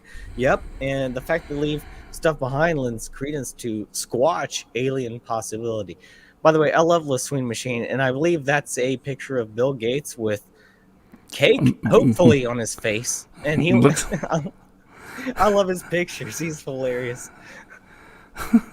That's awesome. There's a little lemon meringue on his face there. That's funny. What do you think about that? Like they cover stuff up, right? Like so, what do aliens just don't give a shit because they're just gonna flap in the air anyway, and they can't touch them, right? Is that the theory behind that? Right. I think so. I do believe so. Pyromedic says, I've always thought aliens are desensitizing themselves to out diseases or make hybrid individuals with the harvesting. Whoa. That's some crazy stuff, right? Mm-hmm. Yeah. He It's also very well says, possible. then I think, hell, they have mastered space travel. Wouldn't they have figured that out by now? Well, I don't, in my opinion, Pyromedic, I don't think they're from outer space. I think they're interdimensional. Either that or they know how to do a wormhole, which is just a theory on its own. But I don't think aliens are from different galaxies. I don't even think there are different galaxies out there. That's just my opinion, not true at all. Just my opinion. I think they shift from the different levels of reality that there are, in different timelines and whatnot. And they figured out the technology to be able to do that. That's my opinion. That's wild and it's way out there, and I know that. That's just kind of what I think about it. You're not the only one who thinks that, though. You're not the only one. And I wouldn't die on that quite a few hill, people trust me. But I like to entertain the notion of that. I wouldn't die on that hill. I've heard that theory. I've also heard the theory that they are time travelers. Some of these so-called aliens are our future generation. Yeah, that's wild, right? Whoa. Right. The reason why some of them listen to this. This is a good one. These time travelers will come back here because this is the last time in our biological timeline where they can actually harvest usable and uncorrupted DNA. Before they all become the same thing, right? And they're all just the same gray little short alien or whatever and whatnot. Right, just, right. Yeah. And they're trying to use us to save the human race. So there you have it. In the future. So there's like a John Connor alien in the future trying to come back and get human DNA to try to save the future grays. I don't know. Like I said, I'm not discounting anything. I don't know. I mean, after all the things I've seen, to talk about, though, you know what I mean? It really is. That's why I'm diving down deeper in it. I think I learned more from the past, talking about the past than I do the future, because we can learn a lot about our future by looking at the past. Absolutely. Because I mean, although they say those who do not know history are doomed to repeat it. I mean, it never replicates itself, but it does rhyme. We'll see a lot of this. Right. But this is just the same. Like every 80 years or so, we see a big conflict between every 80 or 90 years, we'll see a big conflict. Right. And the 20s again are going to be shitty, just like the 20s were in the 1900s. Right. Oh. TerraTuber Chrissy says Zeitgeist is what started all these rabbit holes for me, because you were talking about Zeitgeist earlier. Yeah. I need to watch that again. High again, I guess. So I don't remember. I don't know. I'll watch it straight, man. I mean, I've already had my views on religion changed. I'm a spiritual person. I'm not religious anymore. Same. I get what you're saying. Like, you don't want to abide by a organized religion. Like, you just have your own. Maybe this is what you're saying. This is the way I feel. Like, you have your own personal relationship with a higher power or something. Exactly. Yeah, that's the way I feel. Because I don't want to get involved with these brainwashers. I don't need someone to be a ambassador between me and God, or a filter or anything, and to tell me what God is saying to me. I can talk to him directly, straight up. I can talk to God anytime I want, and he's going to talk back to me. I don't need someone else in my way of that to translate it. Like, I can just get it straight from the source. It's very easy to do. It's called prayer. And maybe I'm not the best religious person in the world. I'll be honest with everyone right now. I'm not like a super hardcore person, but I do believe in God. I wear my cross every day, I do believe Jesus Christ, and it's fine if you don't. It's fine. I don't, you can have your open mind about anything. I don't want to disagree with you if you have a different religious belief or if you do go to a church. I really don't. But I just, me personally, I just want to kind of just have my own personal relationship with the higher power. That's where I'm at right now. That I am. I mean, I was a churchgoer at one point in time, and I went up to the altar, hit my knees, and got myself saved.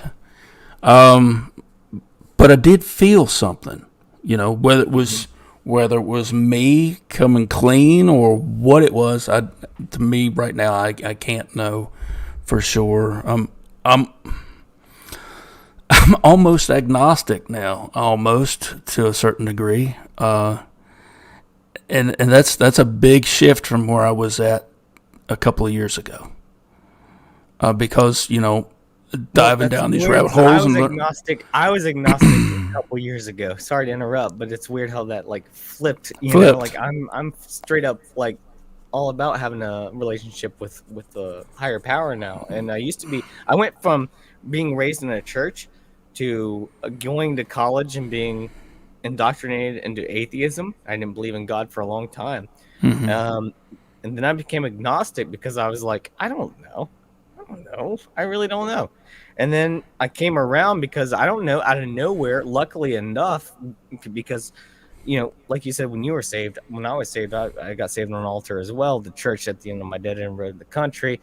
And there were tears involved, Mm-hmm.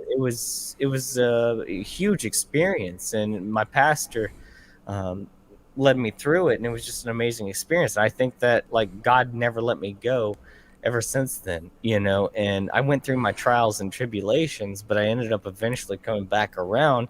And the only reason I did is because he came back to me one day and talked. He came to me just like we were talking about earlier about the telepathy, where you're saying the word, you felt the word leave in your head. Mm-hmm. Yeah, there wasn't a voice in my head. It was just a overall feeling. And then I started praying again, and then it all just became clear. And life gets so much better when you do these things. I'm not gonna lie to any of you. When you're open and honest, and you pray, life does become a little bit easier to manage. But for me, man, I've become more religious now than I have been in the past 20 years of my life, and it's good for me. And you can be agnostic, but I think God's gonna speak to you again sooner or later, whether you want it or not. Raven. Now, I don't not believe in God. Let's clear that up. There's a certain point. When I say agnostic, it's just almost to that level, but not quite. It's because there's a lot there that needs some explanation. Oh, absolutely. Because I know there's so much that we've been lied to about. There's so much about God that we have been lied to about for man's own personal manipulation, for us to be manipulated. The public, the Joe Public, you and me. And finding this out, it's comparing everything that I've read, everything that I've, and I've taken multiple texts and videos and this, that, and the other, and just comparing. It really broke my heart because, like you, when I rededicated my life to the Lord about 10, 15 years ago, and I hit my knees at that altar, there was a lot of crying involved. I mean, snot and crying. That deep, heavy sobbing right in front of everybody, and I did not care because I was releasing something. And out of all the bad that's ever happened in my life, I've never blamed God for that. There's been a lot of decisions on my part that I made that led me down these roads. So I've never blamed him for that. But for the comfort and the strength, I've thanked him for that. And I have.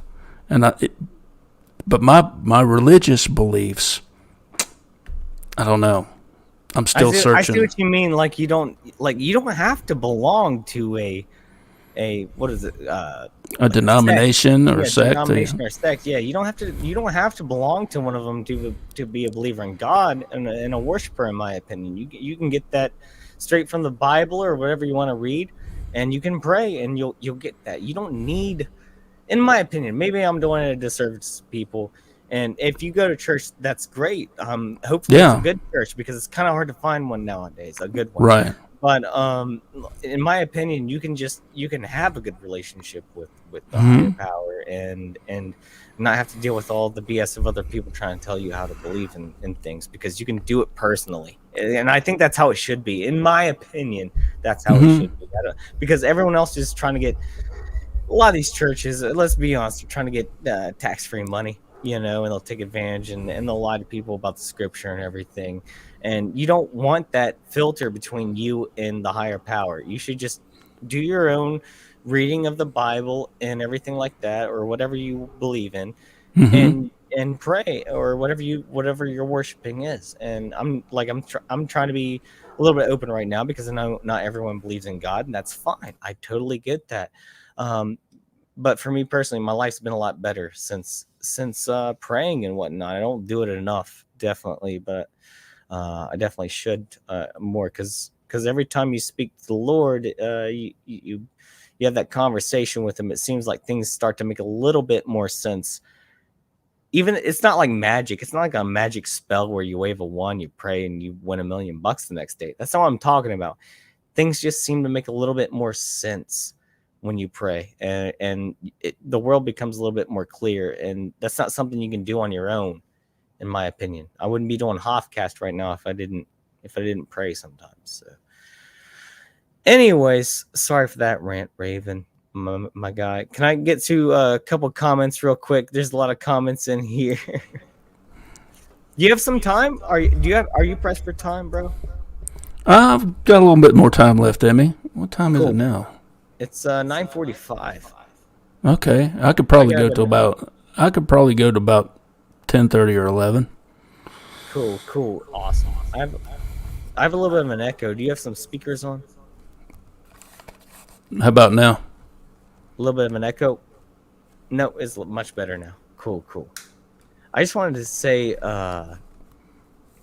hey to Steve Harloha, because I love that guy. I'd actually like to have him on sometime on Hoffcast as well. Seems like a great guy. Pyromedic said the negativity is coming from the people who sat behind the keyboard expecting to be entertained and usually don't venture out themselves. This is cool. Absolutely. Speak it, brother. LaSween is laughing. I'm not sure what he's laughing at. Probably something stupid that I said. Or me. Most likely me. Mr. Hugh, what's up, my guy? What's up, Mr. Hugh? Also, Pyromedic said, those are nobodies in my book. They're all saying hi in the chat. I love when people make friends in the chat. I love it so much. That's why I love this community. I love the group that I've created here. Well, not created. I'm a part of. But, that I get to host on occasion, where I get a lot of, really nice, really cool people who understand what's going on here, who don't try to push anything, who aren't hateful to anyone else, who are just nice to each other. That's what I want here at Hoffcast. That's the vibe. That's the aura. And I love when people are just saying hi to each other in the chat. It makes me so happy. Chrissy says we are currently watching US repeat the worst part of our history real time. I thought it was US. My bad, Chrissy. We are currently watching us repeat the worst part of our history. Yeah, it's weird how all this stuff came back. All this weird disease, racism, segregation, alleged Nazis. All this stuff. World control. It's crazy how. Yeah, there was a law, but was it ever gone to begin with? Or did they just lie dormant for a minute and they've always been in control? I don't know. What do you think, Raven? I think they've shredded our Constitution, and I think that all this stuff has been here lying dormant for a long time, just waiting to repeat. I mean, all this stuff I think is calculated. You think of all the crap that's going over there in the Ukraine right now. I think all of it's calculated. It's all the push and to the All of the for the media New World coming from Order. Ukraine is fake. But for the woman who was a model there, who was going to go fight the Russians, and she had an airsoft gun, to the ghost of Kiev that didn't exist, about a Right. plane who shot down all these people, to Zelensky, which I wanted to show the other night, but all my tabs went down. I could probably show it right now real quick. Zelensky, I think I do have it up. Do it, dude. Yeah, I do. I do have this up. Zelensky in front of a green screen, and a lot of this propaganda coming out from over 2 years ago, way before all this even started. But I saw this clip the other day, and I thought it was freaking weird. I've seen Biden do this many times. And they admitted to it, because they eventually came out and said the White House was staged when he had his jab. It's all coming out now. It's all fake. They have dumb excuses for it all, but this one says many believe this clip of Zelensky in Kiev is a green screen set. You be the judge. Also, this might be from like a couple years ago. Who knows? But last time I watched this video, it was very blurry, but you can still see how fake it looks. The way he walks up to the camera doesn't match the way the ground is angled. So check this out. Добрий вечір всім. See what I mean? Зазвичай в такі дні ми That's a green screen. Прийшла весна. That 100%. А зараз говоримо, війна прийшла. Але все одно ми точно всіх переможемо. Was there no wind out there? Вільні народи, вільні What do you think, Raven? You're muted, man. Протягом дня Yeah, no. Is that a green screen? Like, look how stable the background is, and how like cut out he looks, like a cardboard cutout. Dude, I think so. Завозитись в Україну настільки легко. I don't trust this guy. I'm not saying I'm pro-Russia at all. That's not what I'm saying. What I'm saying is the Ukraine is a shitty place too. And this guy's apparently killed some, or allegedly like taken some people out or paid people off in order to get the position he was in. He's also an actor. He made his own TV show that for 5 years, where he was a teacher who became president of Ukraine, and now he is. He had no political experience, just like the character in the show. It all seems a little weird to Hoff. I mean, it's a corrupt government being invaded by a larger corrupt government. And the smaller corrupt government is one that we put in power. Yeah, just saying. 100%, man. I'm actually like I'm scared of the way things are going, because like it's like we don't have any, like if we ever had a vote, we definitely know we don't have a vote now on anything. Like they're just like putting people in. Like that new did you see that lady who's the new Supreme Court justice? Could you give me a definition of a woman? I'm not a biologist. Yes, what the hell is that dumb shit? Please, somebody tell me. And they want her. And then she talks about Roe v. Wade. It's a woman's right to choose. You just said you don't know what a woman is. How do you know what this is? Could you tell me, please? I mean, seriously, God almighty, please. Mess me with all that bullshit. Oh, it's disgusting. It's a reaction to them having the Brett Kavanaugh guy come in there, and they tried to destroy that guy, even though there was no evidence. Oh my God. Anything. They destroyed that guy's life and his reputation, even though there was no evidence ever about anything. Just like the Russian collusion, there's no evidence, and now Trump is suing Hillary Clinton over that, and that's hilarious. It's just, so let me get to the chat real quick, man. LaSwing says perhaps interdimensional friction interference creates radiation, much like an atom being split. I've heard of the Sasquatch being interdimensional. That's what I was kind of saying earlier a little bit. Oh, yeah. Americans sometimes describe them as such. What do you think about that? Yeah. I've also heard that sulfurous smell that you'll hear that you'll smell in regard to the Sasquatch and their appearances could be the after effects of a portal being opened. And it's when that portal opens, this is just theory now, and I'm just, don't shoot the messenger. Okay, here it goes. The portal opens up. There's this there's a slight disturbance, a tear in a space-time continuum to make this happen. So that smell and maybe orbs are also a residual effect of this temporal disturbance. You don't think that smell is just a Bigfoot fart? Maybe. Just kidding, man. I like your theory better than that. But in all my interactions, I've chased wood knocks through the woods. I've chased them. I've listened. I've had all that stuff happen to me. Never once have I smelt that wet dog sulfur odor ever. Interesting. LaSween also says, ever heard of the marble squatch thing? I wasn't here at the start of the stream in case you covered anything. No, I don't think we talked about the marble. Do you know anything about that? I don't. Yeah, that's a new one on me. Maybe somebody can enlighten me on that one. Was Sasquatch like to play marbles?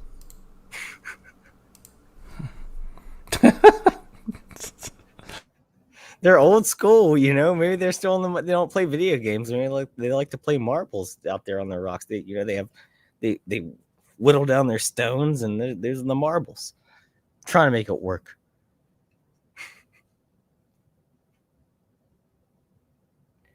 LaSween says we can go ahead and ratify something that's obviously been happening in all facets of society for years. The Obama man can. Sounds like the Candyman can. Obama. Chrissy says, I think Lee sees the connections of everything just beneath the surface. And I agree with that. And this is a comment I really, really, really like. And that's what we're trying to do here tonight. I think we went, I'll be honest with you all watching, all you bosses here tonight. We didn't really go in with a plan. But when Lee started talking about, Raven here started talking about the umbrella that connects all of these different ideas underneath. It really was like a huge connection in my mind to everything, and it was an amazing idea that I was just totally for, and I think that's a great comment, Chrissy. So, thank you, Chrissy. I have to say hi to Wookiee Supremacy, of course. Wookiee Supremacy, my guy, what's up? How are you? What is up? I love Wookiee Supremacy. Steve has to go back to work. Thanks for being here tonight. Aloha. God bless you. Maybe I can have you on sometime, bud. He says, make sure you hit that like button. I agree with Steve. Hit it for Lee here. LaSween says sulfur springs heal the body. Very powerful stuff. I did not know that. But anyways, great chat tonight. We're having a great time. So absolutely, we've gone through the Sasquatch a little bit. We've gone through a little bit of UFOs. Can I ask you about your paranormal experiences with ghosts or spirits or anything? Like, because I'll be honest with you, Raven, I've said this before on my shows. I've seen what I think are UFOs, or it might not have been. I might just been drunk or whatever. But I've never, ever, even when I'm drunk or whatever, seen anything that I thought was a ghost or a spirit. That does not mean that I don't believe that these things exist. Maybe I'm just not attuned to it, but I would like to hear about your experiences because I think you said that you had some. Oh, yeah. Full-bodied apparitions twice that I know of. Class 5. One was a little girl outside my bedroom when I was like 7 or 8. I thought it was my sister, but it was not. The second time was my old house back in 2004. Yeah, it was 2003. My bad. It was 2003. My old house, my ex-wife. I'll back you on that. Don't worry. That's all right. Hey, dude, some people I've been on different shows, and I've actually had people come along and chat. This guy's talking about all this stuff, and he has no proof about any of it. I'm like, here's my proof. No, I was just making a joke about, This is about the year. I was like, I won't fact check you on the year. But no offense to anybody out there, just saying. Some people get nasty. Some people get nasty about it. And I'm like, I don't care, man. It's what happened. It's my old house, man. Me and my ex-wife moved in there, and I'm asleep on the couch, and it's probably about 8 or 9 o'clock at night, just taking a nap, right? Nobody's home but me, and I happened to open my eyes and look, and there she was, standing there, as a young girl, probably about mid-teens, maybe, in a Victorian dress, kind of pink and blue. She was standing there, all dolled up. Or was it white and gold? It's pink and blue. No, I was talking about the joke about the. Never mind. Never mind. Yeah, it's okay. Anyway, she was there. She was there for about 5 seconds, and then she was gone. It was for about 5 seconds and gone. We had interactions with a poltergeist type activity there. Was there a history of there being a Victorian person there? Was there The history behind it? The house was originally a dining hall for an old spring resort, a hot springs resort, right? It was built back in 1872. Oh, okay. So yeah. Mm-hmm. So, yeah. And she probably wanted to. That lady was probably like trying to do the old. You ever seen Ghostbusters? You know, whenever Dan Aykroyd gets the ghost above his bed, when she's trying to do to you, dude. Undoing his pants and all that stuff. Yeah, she was wanting you, dude. That lady, she's like, it's been a while since I had a little bit of. If I was so, that's the saddest looking ghost I've ever seen, man. It's just like she looked sad. She did. She looked sad and it felt sad. And like I said, she was there for about 5 seconds and she was gone. Yeah. Story every relationship I've ever had. There about 5 seconds, she gone. Shit. Oh man. I'm sorry, man. I'm getting goofy. I'm sorry. I'll try to keep this a little bit more serious. It's all good. I'm not trying to make it serious. Nah, I'm just having so much fun talking about this stuff. Having such a good time. Yeah, when I talk about it, man, look. When I started my channel, it was a lot of therapy for me. It was therapy for me. I used it like a personal vlog, just to keep up with all my stuff, documenting what I found. I never expected to have people pay attention to me and want to know what the hell I was up to, and now I've got people who want to stick around and contribute to what I do, and that's freaking fantastic. I agree with you, man. I feel the same exact way because, I mean, I think people are looking for an outlet that's not the mainstream media. So I think people are looking for people who have real, honest opinions about things, and they're not going to be reading from a script. And I think right now is the most important time to be watching people like that and to be supporting people like that, much like yourself, man. And me personally, I can't believe it either. Like, I get views, people watching all the crazy shit I say all the time. I'm like, wow, people actually agree with this. Like I just thought I was in my own head all the time. Just I was the only person who thought that the things that I say that are all crazy. But it turns out we don't always agree on things. But the people who do gravitate towards honest people are also honest people. Mm-hmm. And what YouTube and the mainstream media and all these platforms are trying to do right now is why I always put hashtag ban censorship in there, is try to take that voice away because they want their voice to be louder than the real people who are trying to talk in this world.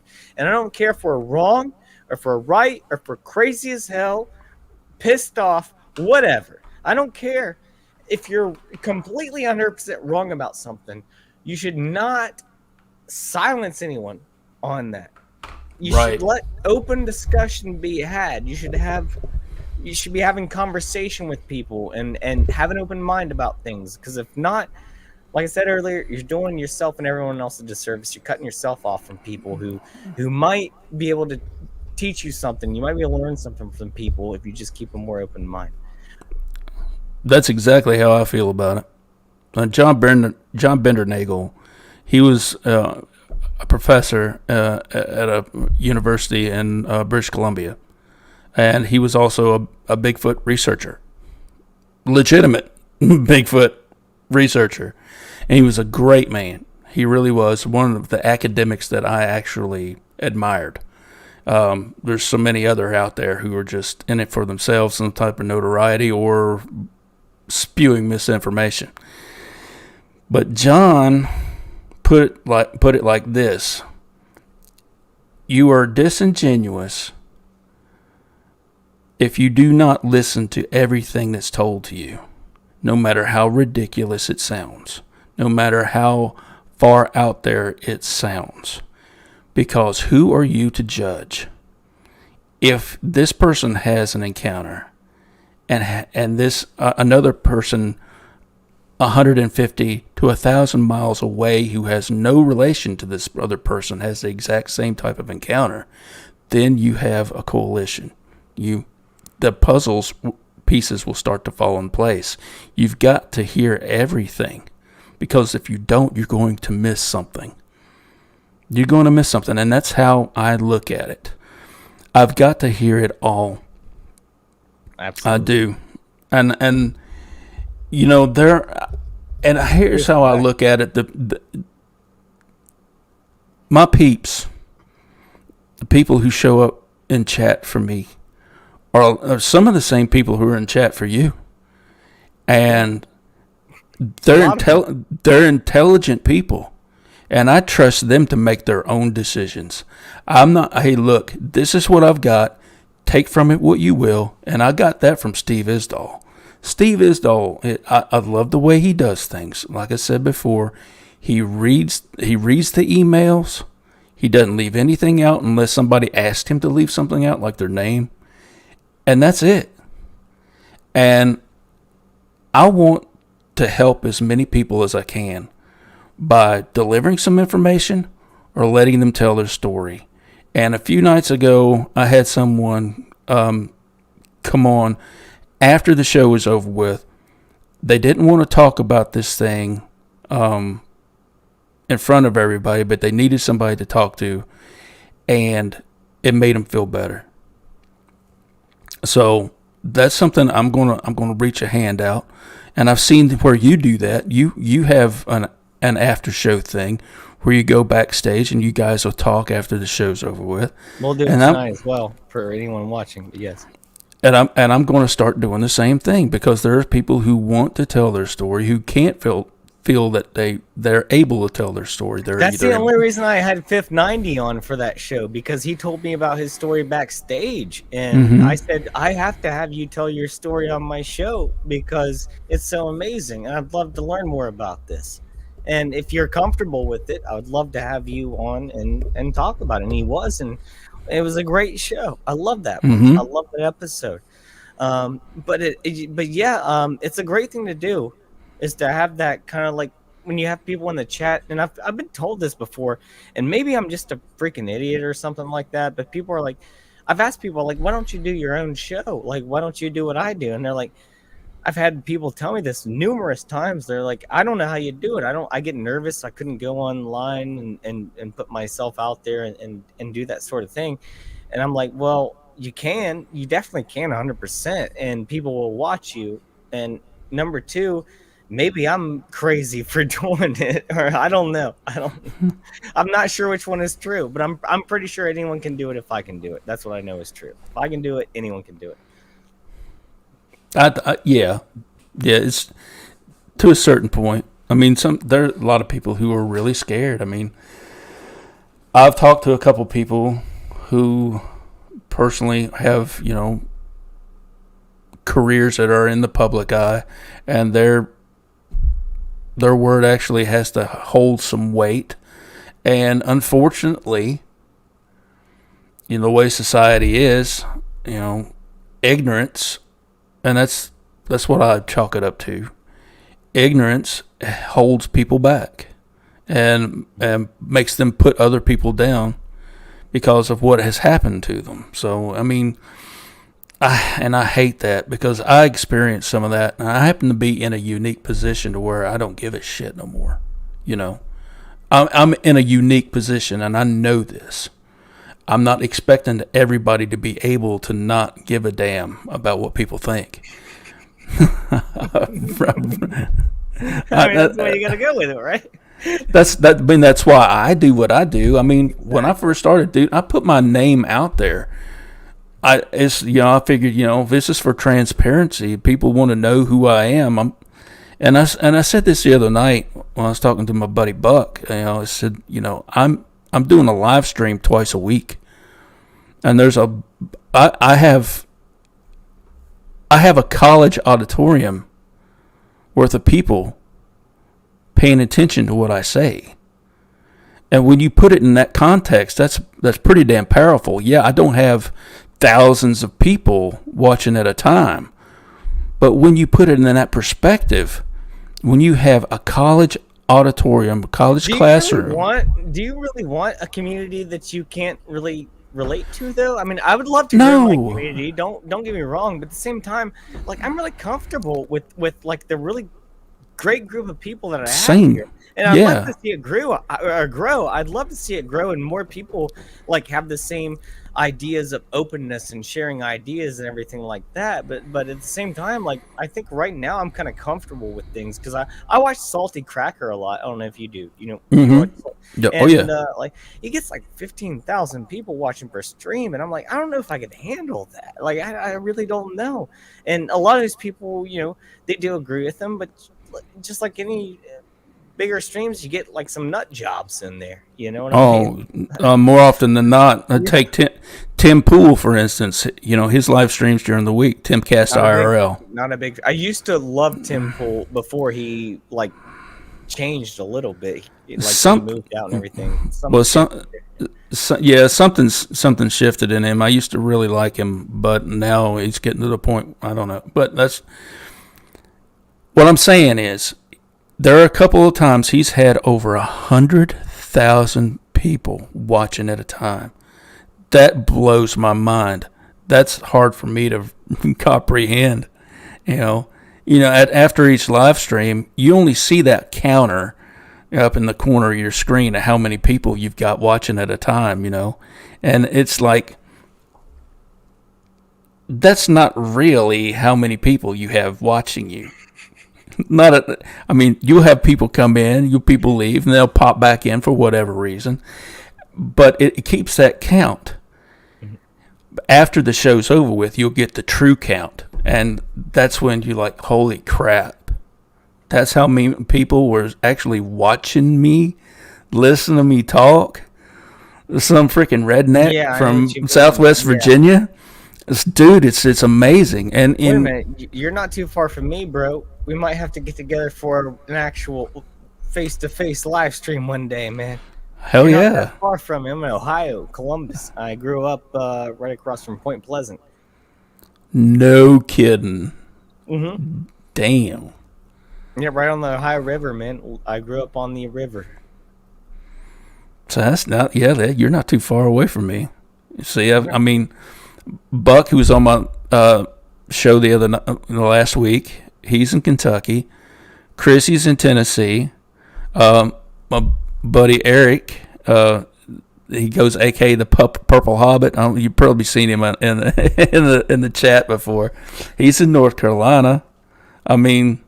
Here you are in Ohio. Yeah, it's all like a hub here. Yeah, we can all come and find a central location, and yeah, we should do like a in real life show or something like that. That'd be freaking cool. Chrissy talked about a meet and greet sometime in August. Talking about getting a bunch of us together for a meet and greet. But, that'd be so cool. That'd be that would be. Maybe get together on the LBL. Land between the lakes, boy. Do it. Why shouldn't we? Yeah. And it would probably be a good time to introduce that thing we were talking about before the show started. Do you want to go ahead and talk about it? Okay. Before you do, go ahead. Can I go ahead and do this joke that's been a long running joke on Hoffcast for many weeks now? Do it. Steve Aloha says, "Awesome, false alarm. I'm back. Go ahead and start over." So, hey Hoff here. Welcome to Hoffcast. Here's my guest, Lee from the Ravens Outpost. You can call him Raven. He's an awesome guy. We're going to talk about a lot of supernatural stuff tonight.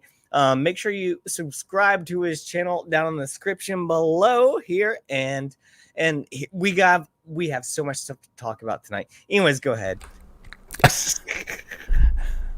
We're not gonna start over. So this is something.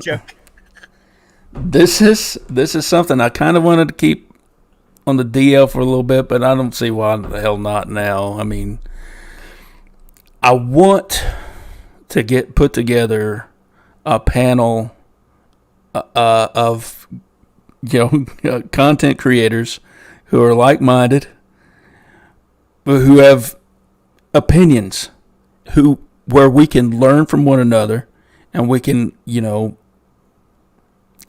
incorporate what we know. Bring each one of us have our own strengths, and we bring those all to the table, and maybe we can grow together. And united we stand. And kind of like a tribal council is what I like to call it. It's a work in progress. Trying to get about maybe 6 people together would be okay. Between 4 to 6 people, where we could sit around and talk about a subject, involve chat, maybe bring people over from chat, to get involved in the process, and we can all talk. Hey Raven, am I invited? You are invited, sir. You are invited. I know. Yeah, Hoff is 100% for this. This is awesome. If we could do like we were talking about before the stream, like a swap cast sort of thing, where each of us could host it maybe once a week or every so often, where we can have the crew on, and just have a big show where we just discuss what's going on and all the different things. And we're also polite and nice to each other. I don't think it would be a madhouse. I think everyone would be apologizing to each other for speaking over each other. Everyone's like 8 people, like, oh, you go ahead, and that's just the same, So absolutely. I'm totally for this 100%, and I think it's an awesome idea. You need to come up with an awesome name for it, by the way, if you haven't come up with one yet. But it's in the works. It's in the works. I'm excited for this so much, man. I'm very excited for this. Dude's a think tank, more or less. And like I said, we've all got our own specific strengths that we could bring to the table, and I think it would be great. And it'd be a lot more for the viewing audience to chew on. And bringing them into the mix, because here's how I look at it. I mean, I'm nothing without my clan. gang, bro. The Raven clan. Who has it come up with that? Oh shoot! I think was it? No. Hiker X. Hiker X was the one who come up with that. He calls everybody in chat the Raven clan, and I'm like, I like it. I kind of like that. Yeah, the Raven clan is pretty freaking cool. I call all of my watchers the bosses. The bosses? Yeah, you're a boss, Lee. You're a boss, Raven, for sure. Well, I appreciate that, man. The show and shows up and likes, subscribes, shares, or rings the bell. If you do any of those things, you're a boss. If you're just here, you're a boss to me. And you'll always be a boss for the rest of my life. I will call you a boss if you're here. Dude, I appreciate it. What we're talking about, though, I like what you were saying earlier. You want to make it like a conglomeration of good people, and recently, I'm not gonna stick too long on this subject, but there was a few people that tried to undermine what I was trying to do, And now I'm pretty sure they're the same few people who try to downvote everything, and they're not good people.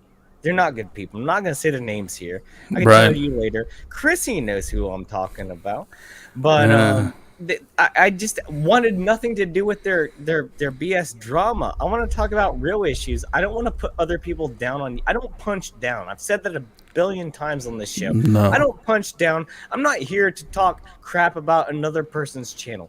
I will not do that. Won't do it. I won't name names. I will only call out Bill Gates and Fauci and Biden and people like that. I'm not going to punch down to other YouTubers or whatever, especially if they're dumber than I am. So anyways,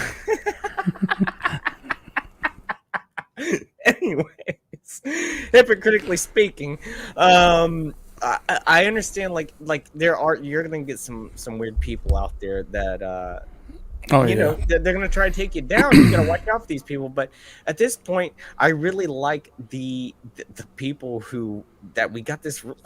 I feel like it's a really cool group that's going on right now. And chat right now. Everyone watches your show. Everyone watches Chrissy or, you know, any of us, Crumb, you know, any of us, Salty Cracker. It's a really cool place to be. And, man, I'm excited to see it grow because it's only going to grow. There's no doubt about that. Right. I like to see the growth too, but I'm okay with where I'm at.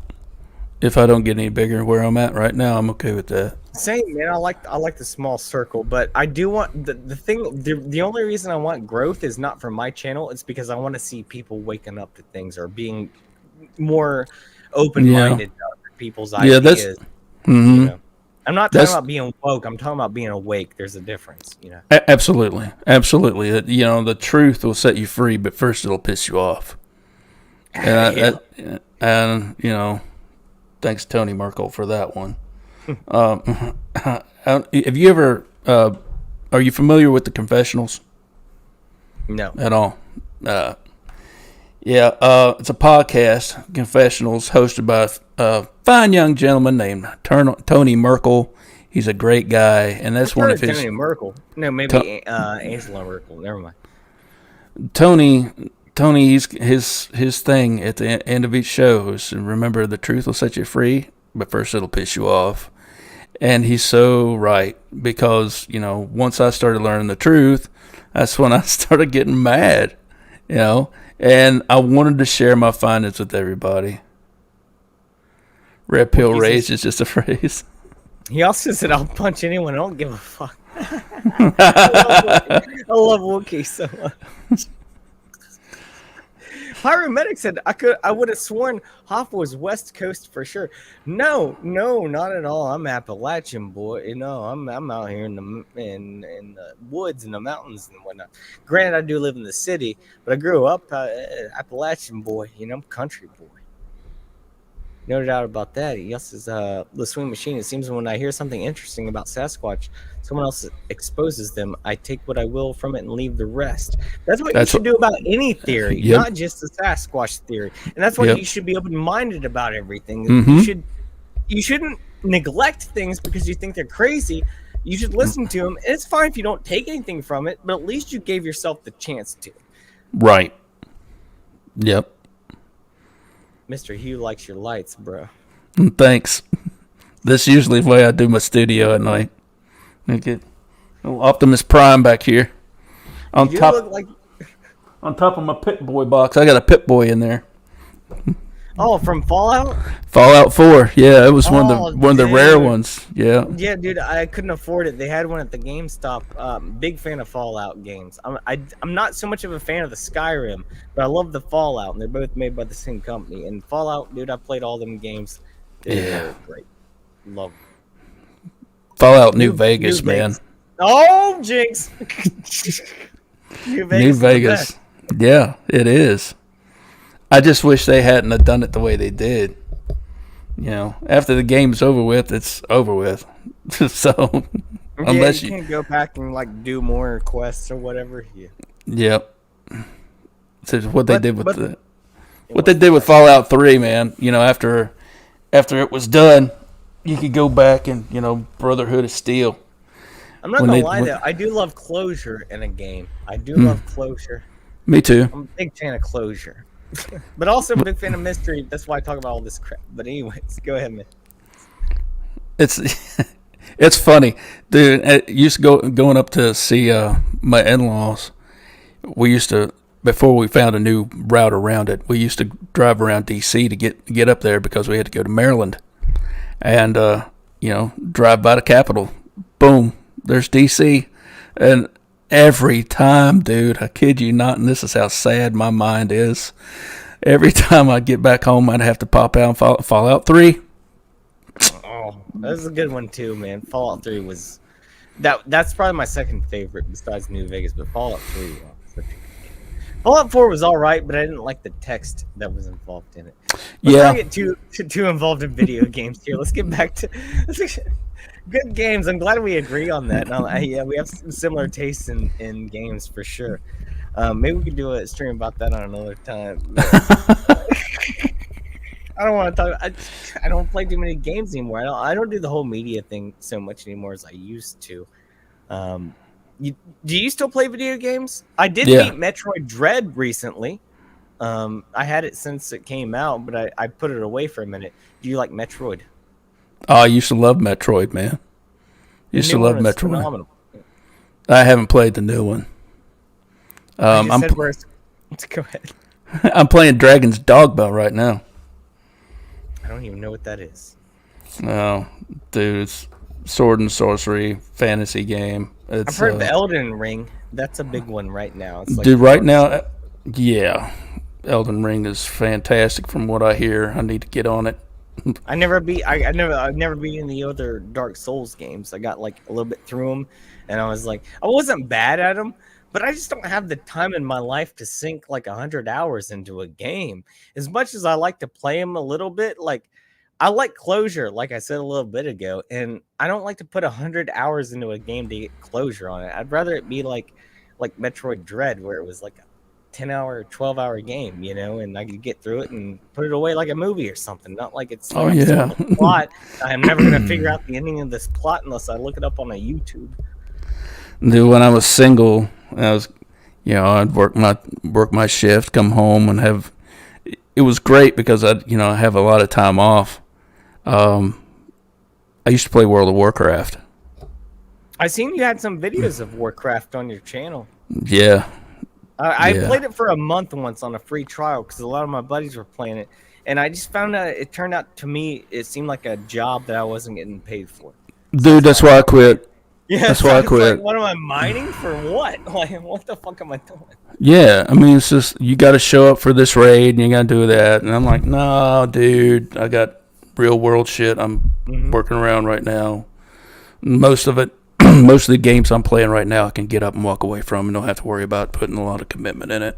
That's what I love. That's why I like certain games that I like is like I like the pick up and play style. I don't like the I'm gonna play for 4 or 5 hours. Granted, I did pick up Red Dead Redemption 2 again recently because I never beat it. Love it, and it's a great freaking game. It's one of the best games of all time. But it's so big, and I get lost in it, and I just start doing things, and I get away from the story, and that's why I never finished it. It's just because I get distracted. It's a very distracting game. It really is. Both of them are. Red Dead and Red Dead 2 are both distracting. I finished the first one. I haven't finished the second one. I know it's been 4 years or whatever since it's been out, and I already know what happens at the end. But like just playing the game and just being part of the world is fun, in my opinion. It is. But all this that I'm doing now is taking over a lot of my time. Same, dude. I was talking about the other night. It's like a new part-time job for me doing my channel, like doing my updating my website, updating having people on, figuring out what I want to talk about for my stream, promoting on other things like Instagram and Twitter and whatnot. It's like a part-time job that I'm not getting paid for at all. Maybe I should put a Patreon or a PayPal link or something. I don't want to ask people for money, though. I really don't. I do not want to. If I had merchandise that I could sell to people, and they got something out of it, or if it was going to like a charity or something, I'd want to do it. But I don't just want money coming to me. But I do want like something to benefit from it, eventually. Maybe Well, not right now, but eventually. okay, we were talking about growth, channel growth earlier. That's the only other reason why I wouldn't mind seeing channel growth is to get these shitbirds at YouTube to pay me so I can actually do more content. Oh, I'd You take know, all of YouTube's money. Don't get me wrong, Jason. I would take abso-freaking-lutely. all their money, but I'm not talking about viewers. But yeah, if they want to Yeah. monetize me, I'll take all of YouTube's money if they Yep. want to give it to me. Mm-hmm. Yep. That's about it. But But yeah. if I get to 1,000 subscribers ever, I will put up merch, and I will maybe put up like a donation thing. But until then, I'm not gonna do it because I don't know why. I think 1,000 subscribers. I think that's like my milestone. I'm hoping to get to one maybe in 5 years or maybe 8 years. But Yeah, I'm right there with you, dude. I'm right yeah, there with you. YouTube keeping my man down. Both of us, and it's just hard to get ahead when they just want to like censor everything that you say. But if I ever get there, I'd like to sell like Hoffcast hoodies or something like that. And people who have way less subscribers than me already sell their own merch. I'm like, what you doing? Who's Right. buying it? Like it's probably like it's just like it's mainly those websites that you just have an image and they'll print it on something when it's ordered. It's not like you actually have the merch like laying around the hoodies laying around your home or whatever ready to ship out. It's all Right. made in China and processed and whatever. And like that's fine, but I just don't have the ego. I do have a big ego. Don't get me wrong, bosses, but I don't have the ego to beg for money yet or put up merch. Thinking that I do have my own Hoffcast hoodie and I love it. Just personally, I love that hoodie. I tell you what, I can't. I have a hard time promoting myself. I get, it's just saying like, share, and subscribe, and all that stuff. When I first started, I did that stuff. I did, but now I'm just so thankful that I'm where I'm at, and I've seen how I've actually been able to make a difference. How I've actually been able to actually help people tell their story, maybe give them, and I wasn't aware of this until, some people come forward to me and said, hey, look, this person and this person was on this other show, and, you're the whole reason why I think they were able to do that. It just, Yeah. there's something happens at every show that humbles the hell out of me. And I'm like, with that, lack of a better word, I'm like, aw, I kind of feel the same way, man. Like sometimes I look at my like my numbers and like, it's like you said earlier, not tooting your own horn, but like, why would someone listen to my dumbass? It's Yeah. about nonsense. And granted, I do listen to a lot of dumb people myself, so I kind of get it, But I think what we're feeling right now is a sense of honesty coming from people, and it's people wanting to connect with people who want to be honest with each other and not try to peddle some kind of narrative or something like that. And Exactly. that's why this is growing. As much as they're trying to keep us down through these platforms, we're going to keep growing. There's no doubt about that. We're growing every day. No doubt about that, man. And we have to keep doing our thing. And when we get discouraged, we have a bad show or something didn't go right, we have to keep trucking. We have to keep going on. We cannot stop. When we stop, they win. We have to Right. keep our voices heard. And I'm I'm in no competition with any other YouTube channel. I only want to talk to other people who have YouTube channels. And the fact that I had Pete on last week from Creepy Little Book and he was nice enough to come to my stream, amazing. That was freaking amazing. But I don't like to ask people who have more subscribers than me to be on my channel, nor do I like, what I mean. You know what I'm saying? Like I want us to all pick each other up by the Right. bootstraps and let's get into this. Let's get into this together. And what Pete does is awesome as a guy who has 30,000 subscribers, who lets a guy who has less than 1,000 subscribers host him on his channel. That's the stuff we need to do. And I'm not going to ask for that like many more times in my life. That's for sure. Like, I had the opportunity. I was lucky enough to have him on. But what we need to do here is the same thing that he's doing, is just pick each other up and lift each other up. There's no competition. You shouldn't think that, oh, he has more subscribers than me, or he has more likes than me on his channel. No. We're all going to get more subscribers. We're all going to get more likes if we work together rather than try to fight each other. And I had a couple people recently, like a couple months ago, I was saying it earlier, they don't like me. They don't like me because they want their own narrative spoken, and they don't like when someone else goes off. So they want to start like a drama war. I'm not going to do a drama war on Hoffcast. I'm not going to, I won't stand for it. I'm not going to have bullshit bitch people coming up to me saying, oh, if you have someone on your show, well, then they win the fight. No, fuck off. You're the bitch, you know? Right. Anyways, sorry, Lee. Sorry. No, it's all right. You know, and you get to talking about the paranormal. You get talking about things we talk about, and somebody comes in and wanting to start putting people down.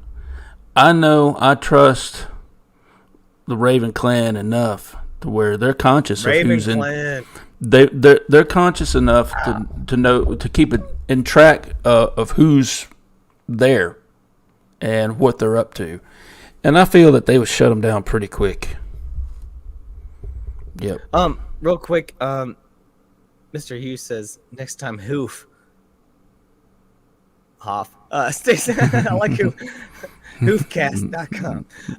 Stay safe. Later. Hey, thanks for showing up tonight, Mr. Hugh. I love you, man. I like that record player as well. Yeah, take care, man. And LaSwain also has to go. Great show. Can't wait to watch it back tomorrow. LaSwain Machine, I would love to have this guy on if he could ever get a way to not dip out from his phone every 3 seconds when talking to him, because the guy's very smart. He's an amazing person. He's very fun to talk to, but he doesn't have a setup at all. And I've invited him on the Hoffcast a million times, as long as he can be able to survive for a couple hours without being kicked off, you know. But what a great guy, Listening Machine, for sure. Yeah, I got somebody in my chat who I'd love to have on the round table, you know, in our little think tank. She's great, but she'd never do it. She wouldn't do it. She's fine being in the background doing things. That's fine. Sometimes people play their roles, you know. Yeah. They do what they can. Like I'm not a producer or anything like that. I can't, you know. I think I will help support you 100% with trying to get this group together, and keep in touch with me. You know that 100%. Yep. And I'll be like your cohort in this for sure. I'll be your partner, man, because I really like the idea of it for sure. I've asked two other people besides you so far, and I've got a yay. So potentially 3 people right now, and if we can get a 4th to say yay, then we'll go ahead and start iron out the kinks and see when we can get this old ball rolling, and maybe have a, like, say on a Saturday night, do something then if you be willing to do that, you know. Yeah, Saturday I'm off. I usually have to be up early on Sundays, but if we do it like around 8 or so, I'm yeah good for that, for sure. Yeah, that's kind of what I was thinking, because, you know, on the weekends a lot of people don't want to be up too late doing this. They want to do something else, or, you know, if somebody wants to go out or something like that, you know, you can do that after the broadcast is over with. Start around 7 or 8 and wrap it up within 2 hours maybe, and call it a night. It should be interesting. Should be fun. Yeah, I've got a lot of people. You know, I've got people who come over and from Sweden and Norway, Australia, England.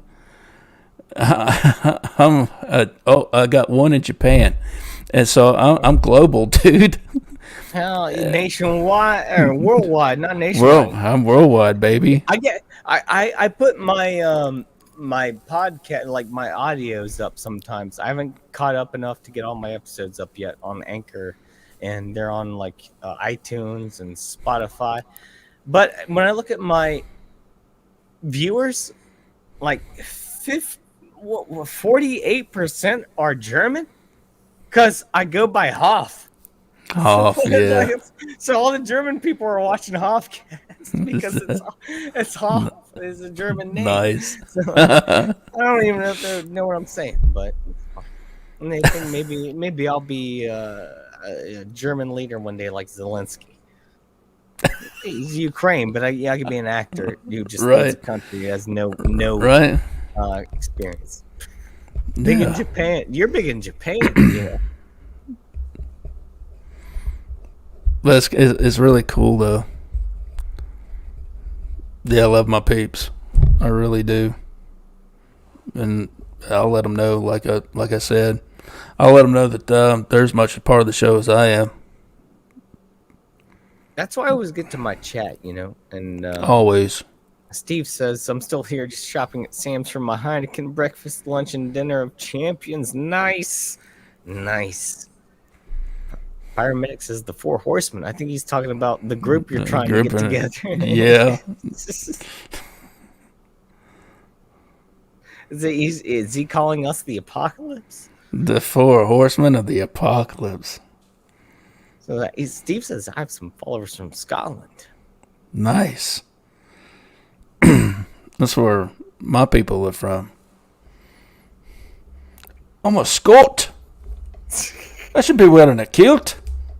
Dude, I wish I could grow a beard, bro. I can't grow a beard, man. Like it's a Scottish thing, in my opinion. Like you grow a beard. Dude, I'm about ready to shave mine off. That would be interesting. My wife says, "Don't you do it." I was thinking about trimming the mullet just a little bit, but I'm not cutting it off. Just trying to make it look a little bit tighter. You know, it's starting to get out of hand. The mullet's starting to get a little bit out of hand. I'm not gonna lie, it's going all over. It looks wild, and so maybe I just need to. I'm not gonna cut the mullet. Not gonna get rid of the mullet, but I'm just thinking about maybe like make it look nicer. You know, so it's like what you're saying, man. Do you want to wrap this up soon? Maybe go to a backstage party if anyone else wants to hang out. Sure. Is there anything else you want to talk about? I mean, I'd love to have you on again because I think we only scratched the surface, but we've been on for what 2.5 hours? 2.5 hours, yeah. It gets away from you really quick when the chat gets rolling. I mean, when you got a good show and you got a good chemistry and then things start rolling, man, it doesn't take long. Next thing you know, it's 3 hours. No. 100%. I just put the invite to the after show hangout here. If you want to come, maybe hang out with me and Raven. And if Raven has to go, I'll still be here for a little bit. But hopefully, if you want to come backstage. Is there anything that you want to talk about while we're, maybe we can go another 10 minutes or so? Shoot, I'm open for about anything if you want to, man. We talked about Loch Ness Monster. Loch Ness Monster. Oh, dude. Nessie, and we've got our own here, Lake Champlain, old champ. I don't know what that is. Is it real? I mean, there's a lot of people who say it is, but I don't know. Steve said, dang, if I can fit away, I'll come backstage when I get home in 20. Yeah, I'll be here. Don't worry. If anyone else comes back and we're going to hang out for 23 minutes, don't worry, I'll be here. But, like, do you think, like, what I was saying earlier with, like, the footage of Bigfoot, and I know you've seen your own firsthand experiences of Sasquatch, but when you see footage that is questionable, like, what is the difference between theory and fact, And when it turns out later on you find out it was a log in the river or something. I don't know, man. It's what it really boils down to is interpretation, really. I mean, it's just as simple as that.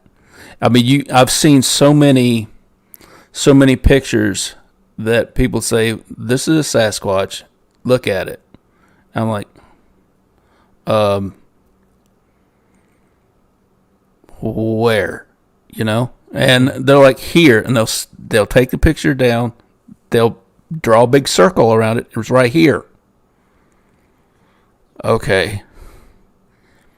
It goes back to what we were talking about here, earlier on in the conversation about people wanting to believe. Separating fact from fiction. If some people want to believe it enough, they'll make sure it's there. And things go that way with all these cryptids out here. And I've seen the old pictures of the Loch Ness monster. That coming up out of the wood. That's just, and somebody said that was an elephant in the lake. What?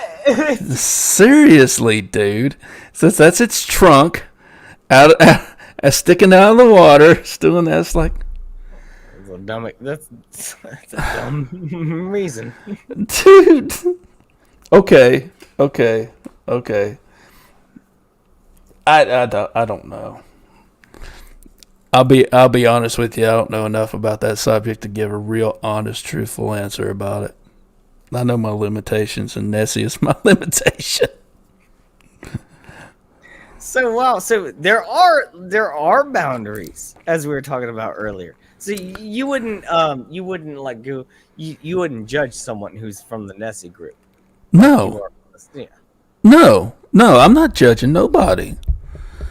But I've said it before. I'll say it again. When I was talking earlier, you said, talk about anything. And I'm like, some of the stuff that's happened to me, when I spit it out of my mouth and I hear it myself, it sounds crazy. So, I automatically think, how do other people perceive it? How will other people perceive what, my experience is? There's a lot of people out there who's going to say it's horse shit, or I'm crazy, But like I also said, I'm in that unique position to where I don't give a shit no more. I don't give a damn what people think. Once again, like I was saying earlier, let's tie this back around a little bit. Like when I was saying, like I've never had a paranormal experience in my life. I've never seen a ghost or anything, even paranormal. The only time that I've had cabinets open when I go into the kitchen is when I was drunk the night before and I was raiding it and forgot to close them. But like I don't put other people. I don't, just because I haven't experienced something doesn't mean I'm not going to say that someone else didn't, that it's BS. Right. That is so stupid, because you know what? It doesn't just come down to paranormal stuff at all. There are a lot of experiences that other people have in their lives that are just day to day that we don't experience that they have. Mm-hmm.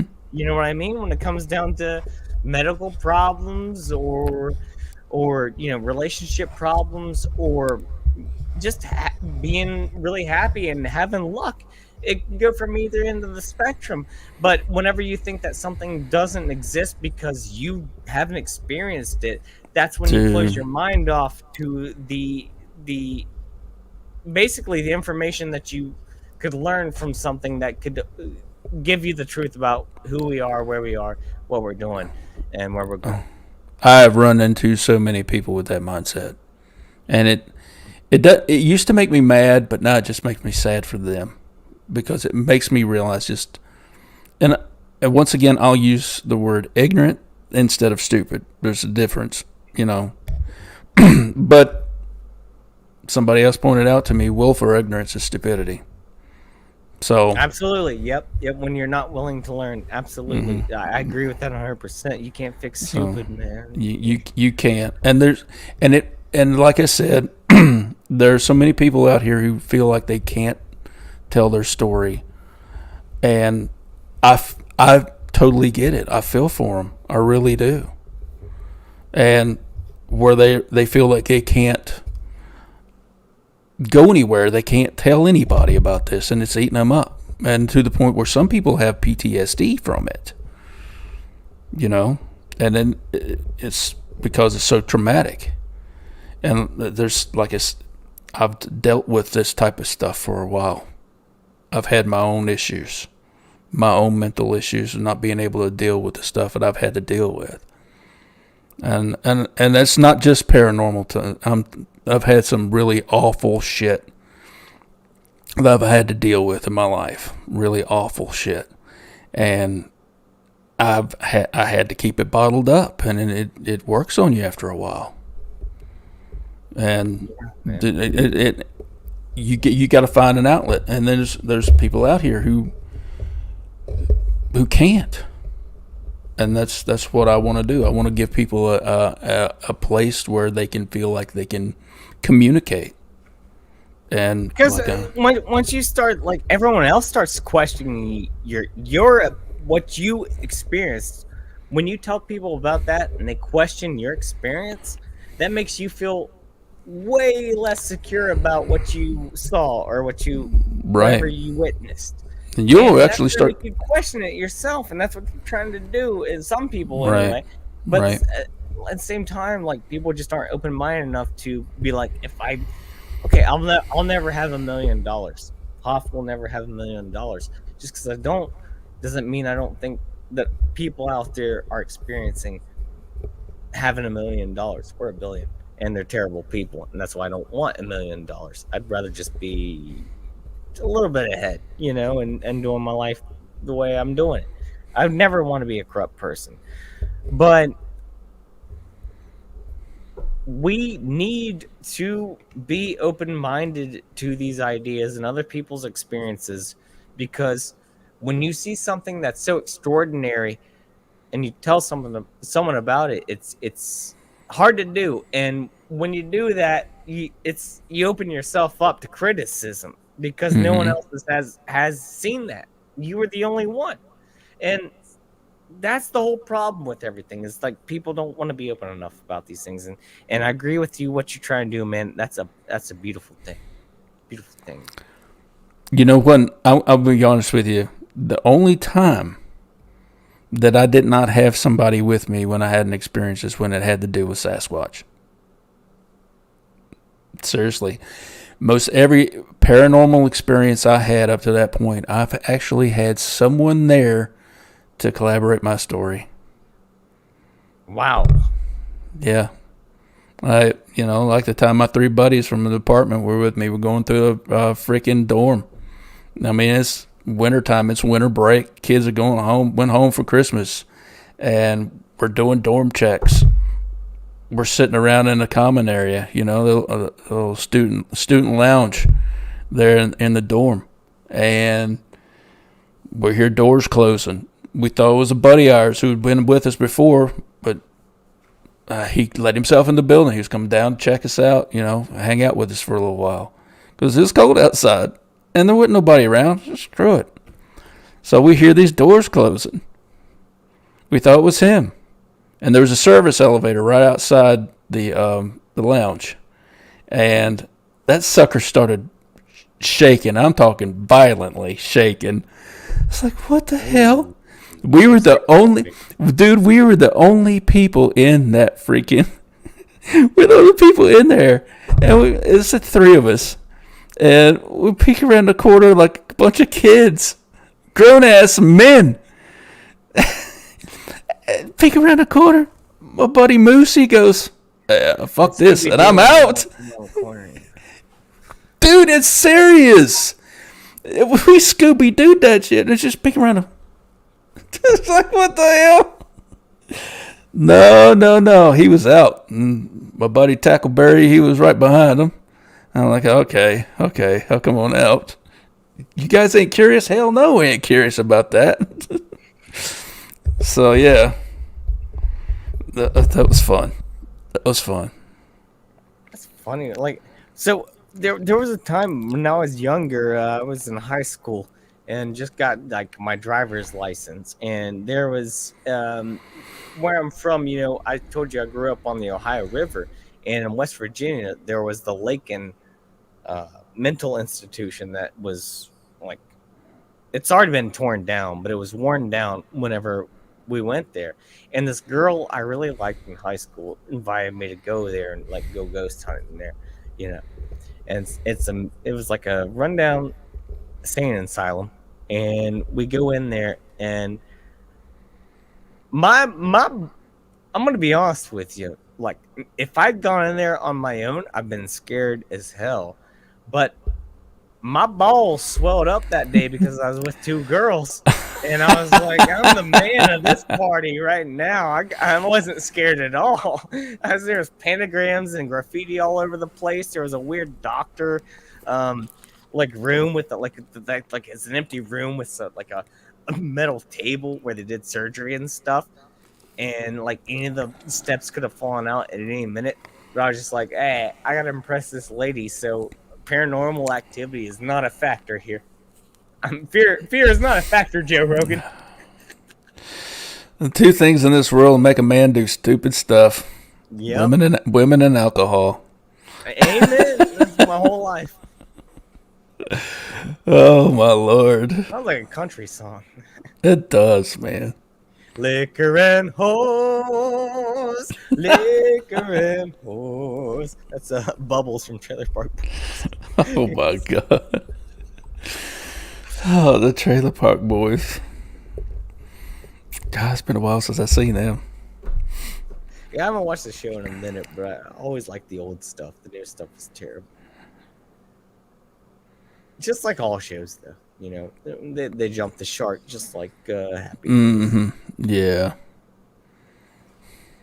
Anyways, man, you want to wrap this up soon? I don't know if anyone's gonna come backstage, but Okay. yeah, I'll put the link in the chat real quick. We'll stay around for at least a few minutes if anyone wants to come around. At least I will.